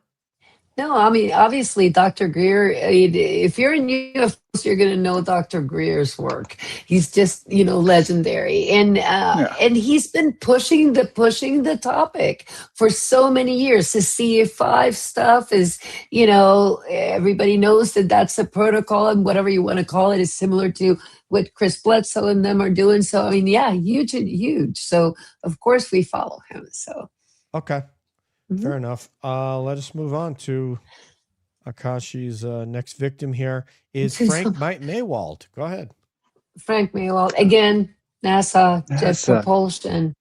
Do we see, a connection? Here's Los Angeles, California, died July 2025. No cause of death or statement. This is one of those that seems kind of kept quiet. Courtney, you have anything on Frank? Yeah, I do. You already said there was no reason for his death given. He worked for 16 to 19 years, so he had a huge career. And he developed, this SBG VSWIR instrument for earth science. I mean, he was truly like a principal researcher. I mean, serious science. So he did advanced satellite imaging and Earth observation with instrumentation, and he was cited for a heightened reason because of federal investigator. So that's one of the things I wrote down about the inconsistencies in the cause of his death, right? And why they would want to investigate it, because there was no reason given, why he passed away. So that was one of the reasons why they were going to hopefully add him in and start looking into it. But yeah, 25-year career working in developing high frequency radio and infrared sensors for both the Earth and the outer solar system. So he's one of these ones that was a genuine, principal researcher, and he also was a supervisor. So I didn't see him connecting so much at first, like with Nuno or Carl. But when I went back and looked into it, he obviously is because of what he was doing. Wow. This is starting to sound like a plot of a movie, right? It's like all these people starting to be taken off. So what I'm did you sure there say, will be. DJ?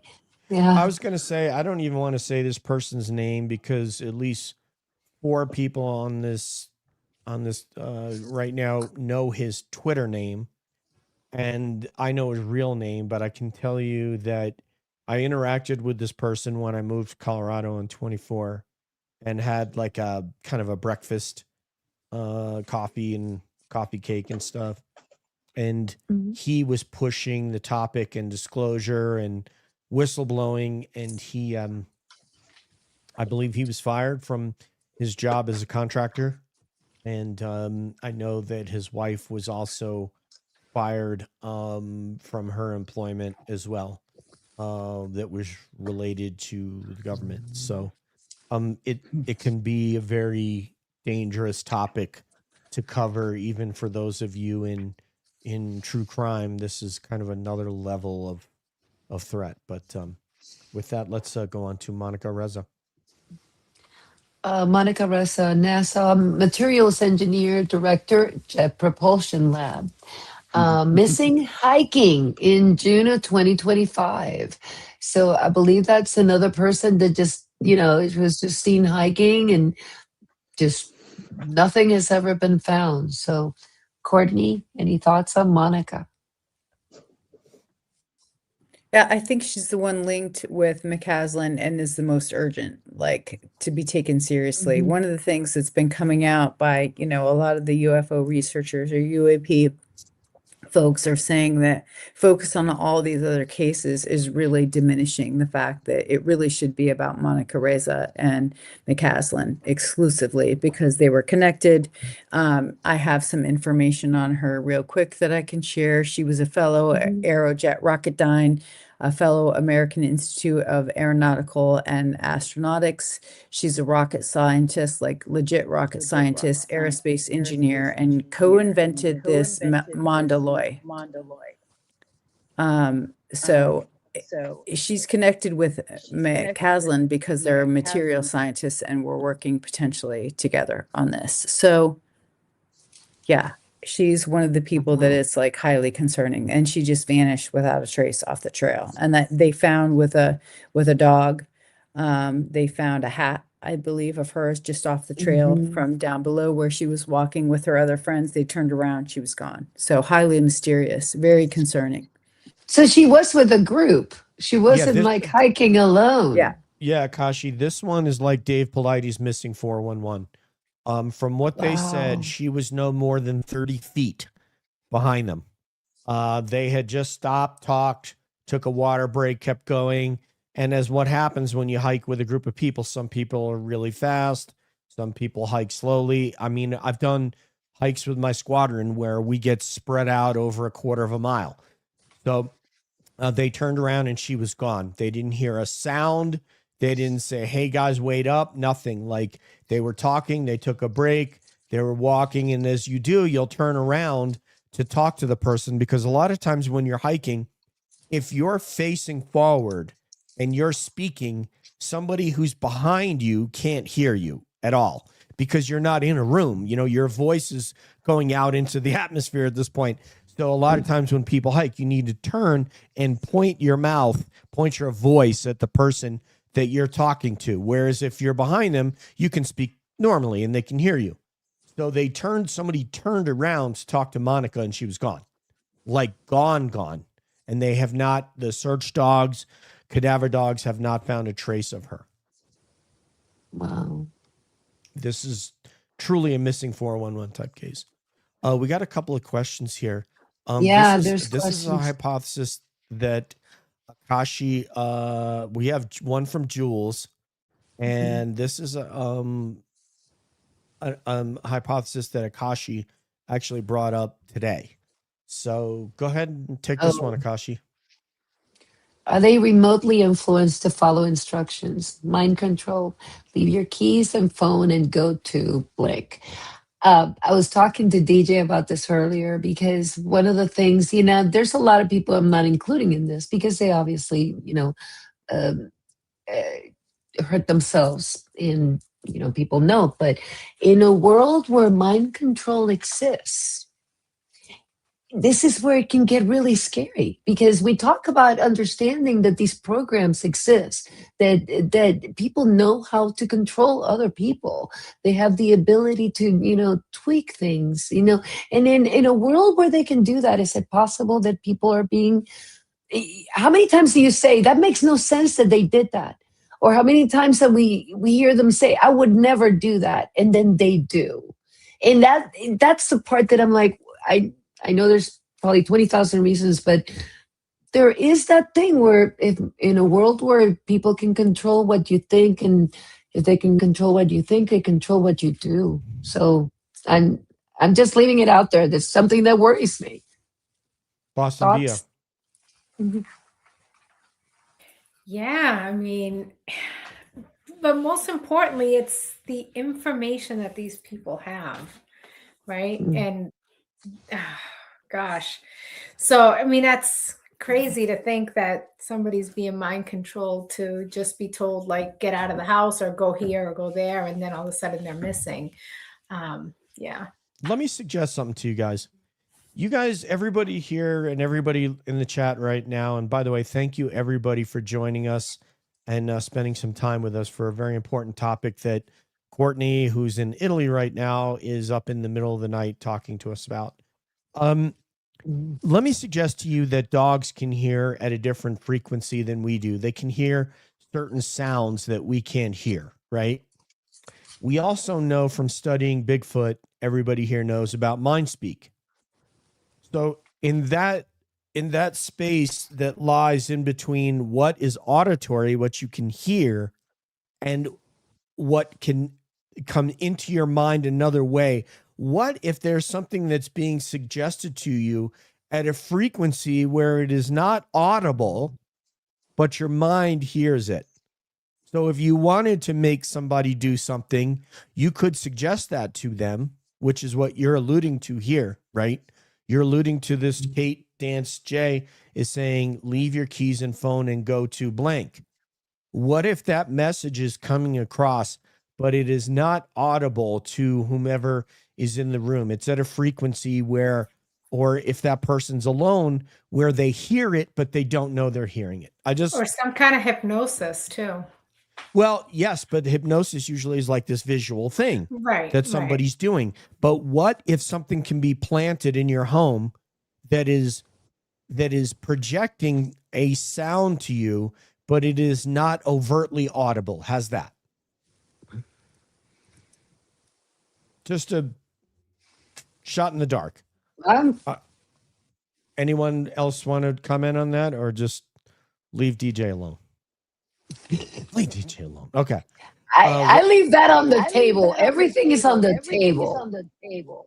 You sound like I mean- Elizondo now. Go ahead, Kevin. I mean, here's a different spin on it. I mean, maybe these behaviors are escape behaviors. Maybe they're leaving their keys in a hurry because they're trying to escape from something. And personally, that's the only time I would do that. So if I'm trying to get away, if I'm in a hurry, like I know if my dog runs out of the house by accident, I'm not bringing my keys, I'm not bringing my phone. Just something else to think about. Good call. Good call. Everything's on the table, like you said. So, Did you see we have a super chat? Oh, we do. Oh no, I didn't see. We have a super chat. We do. Dorothy. Dorothy, let me put it up on there. Oh Christ! Thank you very much. Did us nice panel. Thanks for getting it together, y'all. Thank you for the 2. I appreciate you. That's very kind of you. Let's see. This one, the other one was about Marconi, which was the guy who invented radio. Marconi. So, but when they're referencing Marconi, they're talking about the Marconi deaths, which was connected to the Strategic Defense Initiative back in the 80s. It was called Star Wars for those of us Gen Xers. And the Reagan administration initiated it, and people laughed at it and said, "Oh, Star Wars." But it was really to use space-based weapons, and it was the next iteration of space development. And the Marconi deaths were essentially all these people, engineers, scientists, who are all died, very, very successive deaths. And so on my scientist list, they're all listed. All the Marconi people that died under mysterious circumstances, they're all listed, their date of birth, their date of death. And when you start to read about them, once again, there's this eerie similarity between what's going on right now. I don't want to make a huge leap, but what happened then. But their deaths were incredibly violent. There's a big difference, incredibly violent. And the big hypothesis back then was that it was the Russians, right, against the Star Wars program. Yes. So, yeah, just my addition about the Marconi deaths. And now we have, of course, Nuno. As you had alluded to earlier. So what might you say about Nuno? Chris, go ahead. Go ahead. Yeah, he's an MIT professor. Chris. Go ahead. He's an MIT professor. No, I heard you talking about him earlier, and I wish I would have lined him up right after. Who was it? Carl, I think. Nuno Loureiro, which I obviously can't say the name today. MIT professor and plasma physicist. So now we have plasma coming into the game. And this poor man, I saw this story. I mean, he got murdered at home. His wife, his kid was there. He was just having dinner.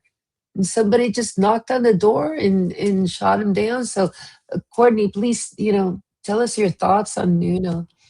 Yeah, we have a couple of scientists on the list who aren't born in the U.S. We have one German, that was Maywald, and then we have a Canadian, that's Carl Grimar, and then Nuno Loureiro. He is, I believe he's either Spanish or Portuguese. One of the other. Yeah, okay, Portuguese. And he was brutally murdered in his home, shot violently. And the person that shot him was also involved in the Brown shooting a couple of days earlier. So people sent me this case. I mean, I had seen it was well publicized in the media, but people sent it to me and said, "Hey, are you going to add this to the list?" And it was also fresh and horrifying, and I didn't think that I would, but then I did eventually add him after Carl and several other people were investigated, and because he's a scientist doing plasma physicist work, plasma scientist. And in UAPs, plasma is a big thing. People have written books about plasma, the new science, and plasma being one of the breakthroughs. And orbs have been connected to plasma. I mean, it's a very real study. So I put him on there to consider, as potentially being linked because of the kind of work he was doing. So I think you have to. And just so everybody knows, this is not the Nuno from Mr. Big that did that song "Be With You" and stuff like that. Different Nuno. Sorry, but. Oh yeah, do I have my sound thing? Here we go. Don't have a symbol, so we have a couple more. And I have this one. There we go. So okay, so here we go. So the next one on the list is one we already talked about, and it's Ning Lee.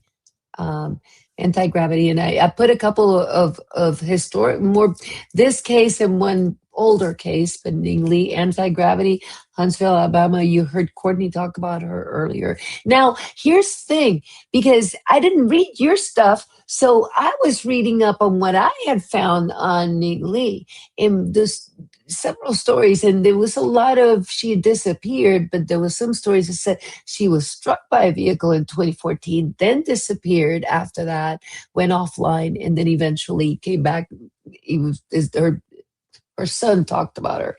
What did you have something different?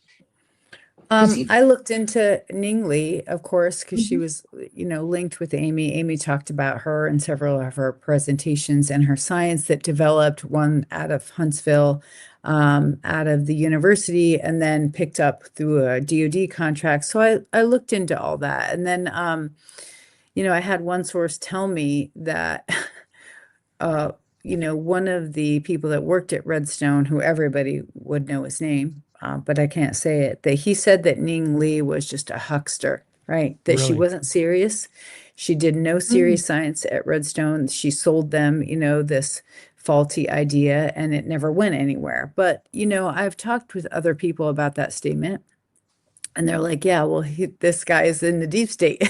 I would consider him deep state. So he's going to maybe put that story out there about Ning Lee to kind of discredit or undercut any advances that Redstone had in anti-gravity.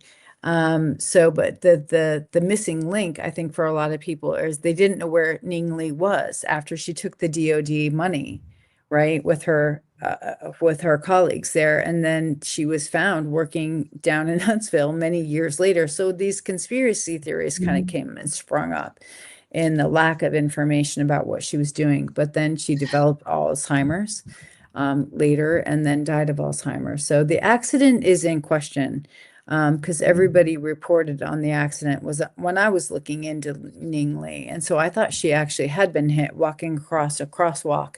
But that turns out it might not be accurate, it might not be true. So double check facts on, her accident. The article that Noah Logan wrote down in Huntsville is very good and goes into a lot of the details like I just did. But there's, like I said, articles about their science and what they did at the University of Huntsville and how that was developed. That's legitimate work that was done. And you can read the Popular Mechanics article that I put up on my timeline on X. It's there. It's called Taming Gravity. And I'm going to wind up doing a piece out of what I find in your timeline. I can already feel it that I'm going to be using this timeline for something because it sounds so awesome. So yeah, okay, and then to broadcast that, we need to get that in. Frank Olson, old schooler. Yeah, this is I use this as an anchor case because this is something that really happened, right? This is Frank Olson, American bacteriologist. I can't speak today. Biological warfare scientist, U.S. Army Biological Warfare Laboratories. He died in 1953 in Maryland. At first, they said he had jumped off out of a hotel window, and after years, and Courtney, you can fill in the gaps on this one. I watched Wormwood, and I was looking at his story and stuff, and it's like it seemed like after years of telling the family that he jumped willingly, that it was something that was tied to taking LSD or whatever. It turned out that it was a lot more. He might have been out of what those LSD experiments existed, but it seemed like he might have become a security risk. Do you have anything on Frankel's? Wormwood's great. It gives the whole history. He's one of the really black marks on the CIA. There are other big black, dark marks like Sidney Gottlieb, who developed LSD, for the CIA and the application of it. So there is these dark histories of CIA where things were done that were not ethical. So Frank Olson, they dosed him.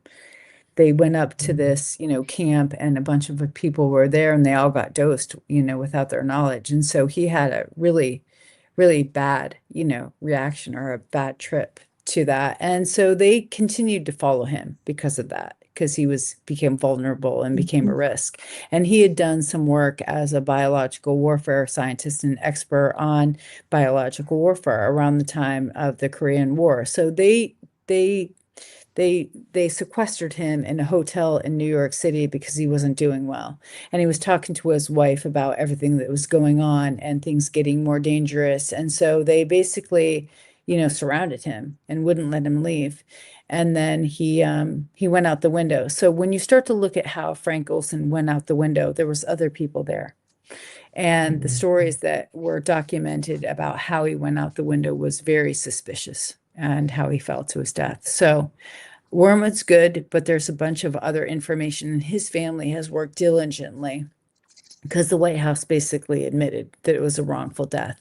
But then the family got brought in to sign certain things, and then the narrative changed because they were working exclusively with CIA to get all the documents. Then documents disappeared. It's a long history. So definitely look into the Frank Olson case yourself. Yeah. And if John Fitzgerald Kennedy can be made to disappear, anybody can be made to disappear. Yeah. Think about that. It's really scary, and but you look at that poor story. I think the son of Frank Olson dedicated so much of his life to, he was just a baby, dedicated so much of his life to the memory of his father because they knew something did not make sense. And these things happen. These cases happen. Look at everything that came out of the Church Committee, 1975. These things happen. So when you look at the scientists now, I see where people are putting together all this stuff, right? Because these things happen, but some of them fit, some of them obviously don't. So, and Courtney, did I miss anything? Anyone? Yeah, I'm sorry. There's a new man. I was going to say what's interesting here. We have our true crime fans that are also tracking things like MK Ultra and UFOs, and these like this from Bea Jermaine is from the JFK show. So it's very interesting that you guys are crossing over. And I'm sorry, go ahead and Courtney finish that thought. I was just going to mention Matthew Sullivan. He's the new person that has come out and been named. Most of us knew about him because he was talked about in certain circles about Jake Barber and David Grush having lost a friend. And he was an Air Force intelligence officer, and he had spoken with David Grush, and he was going to go to Congress. And so it's just been revealed today that he died of an accidental overdose.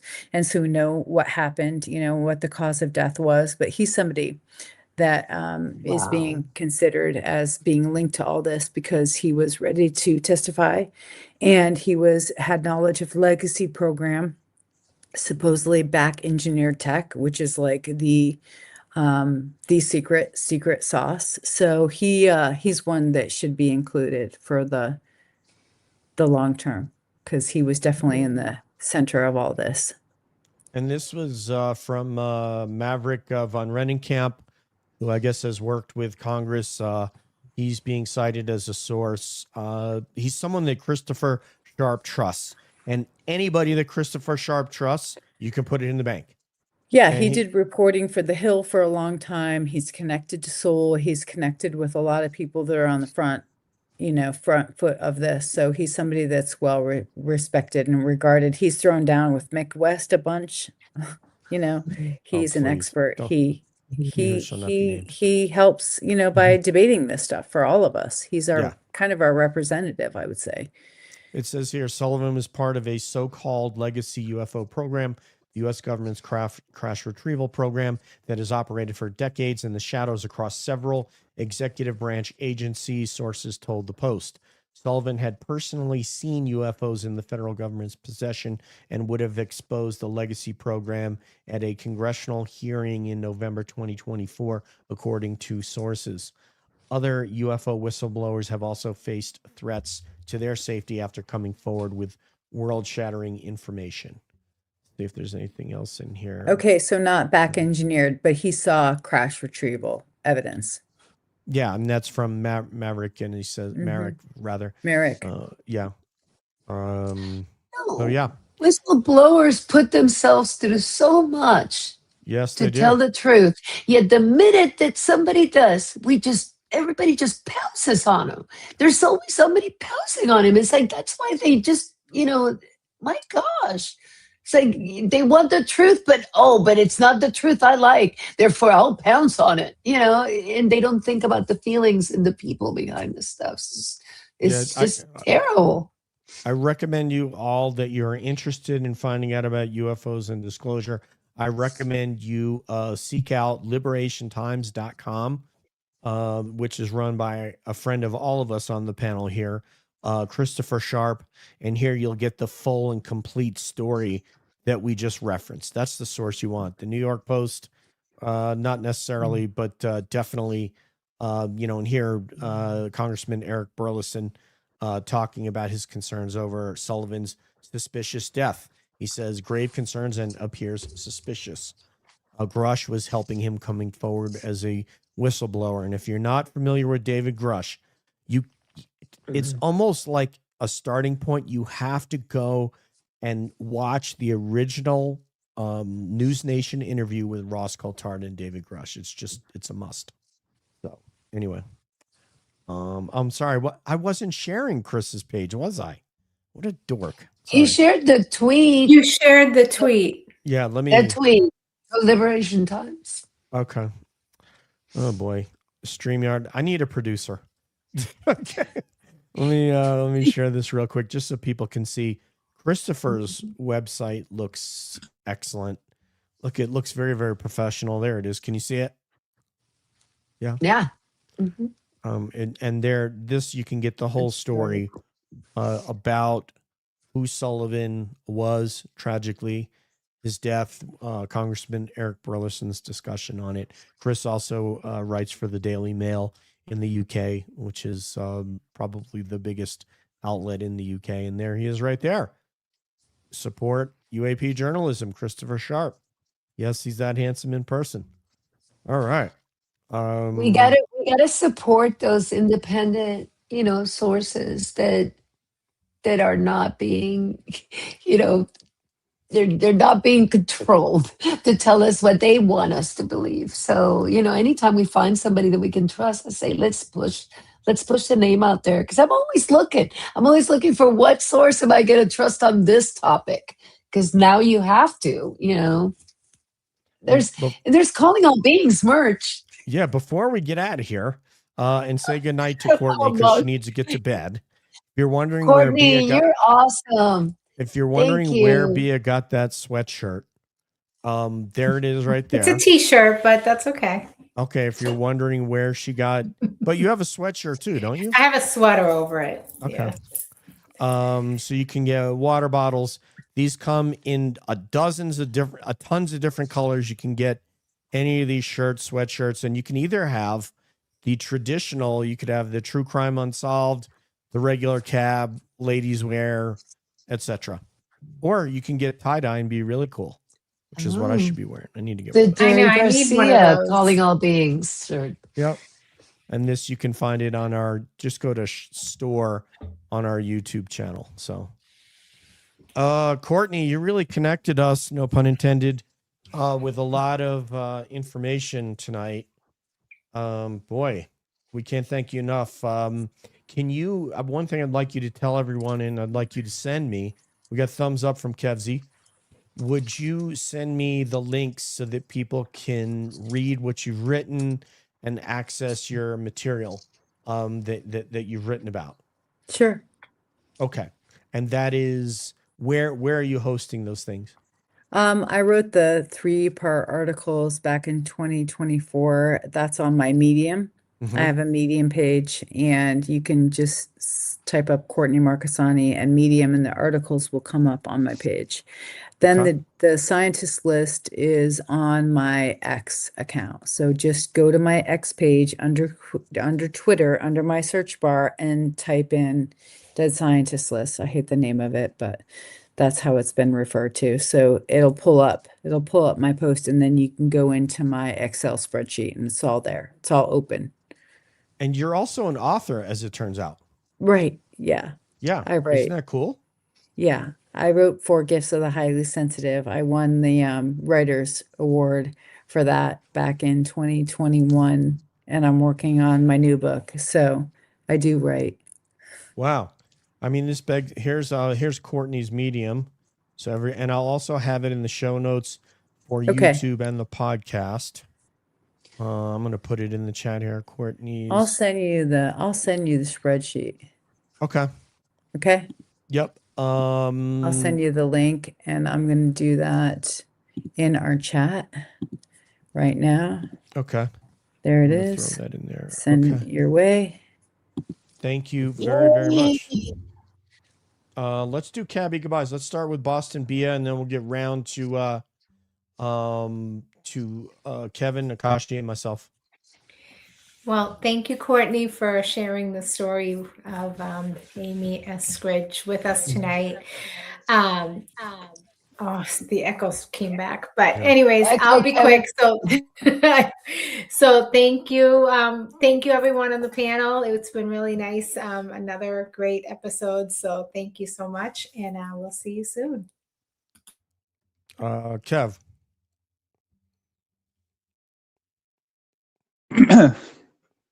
Okay, I have to unmute.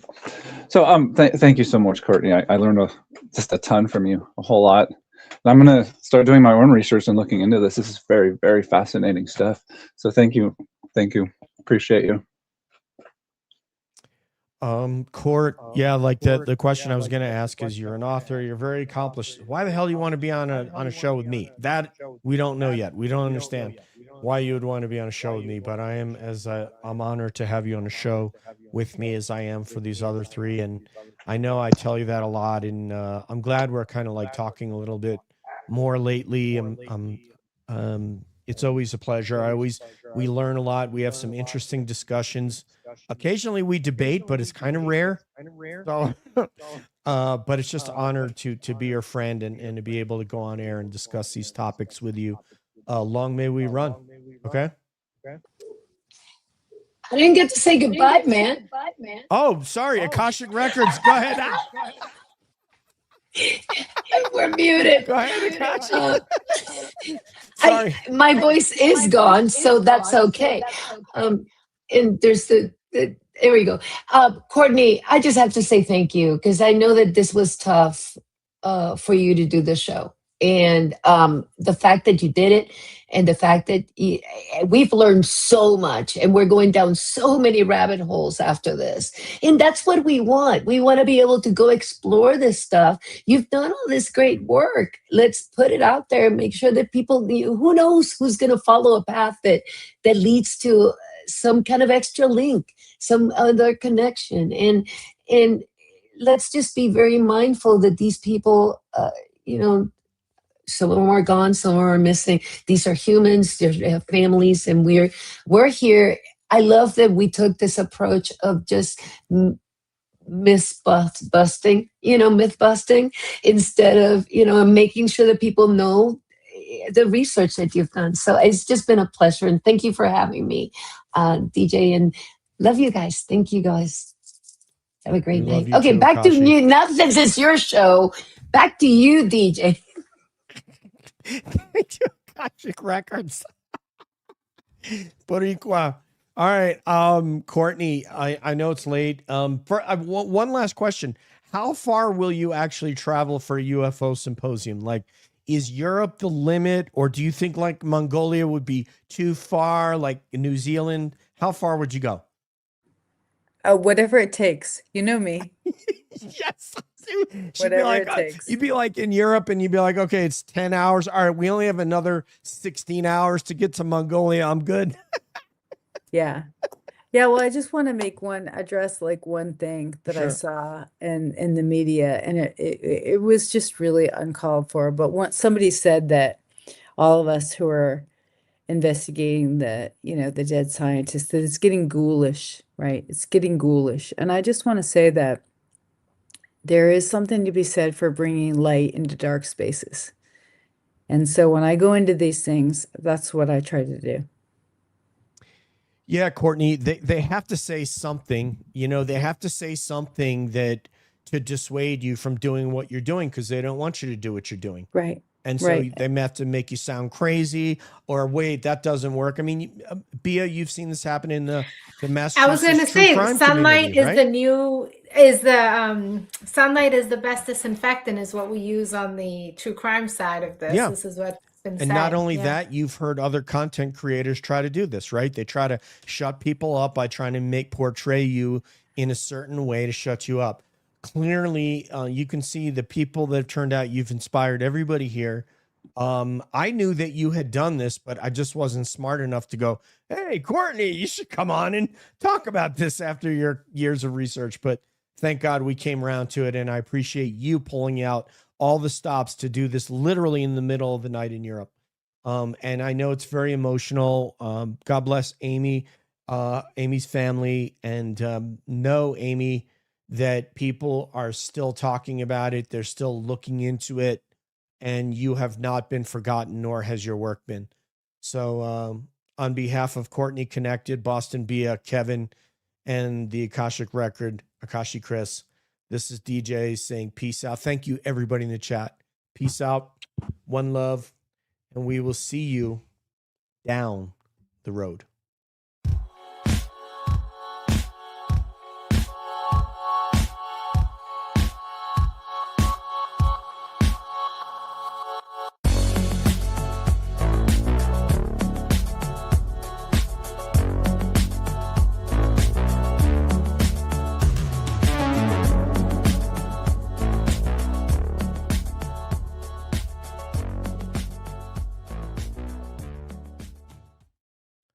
Oh, look at Kev.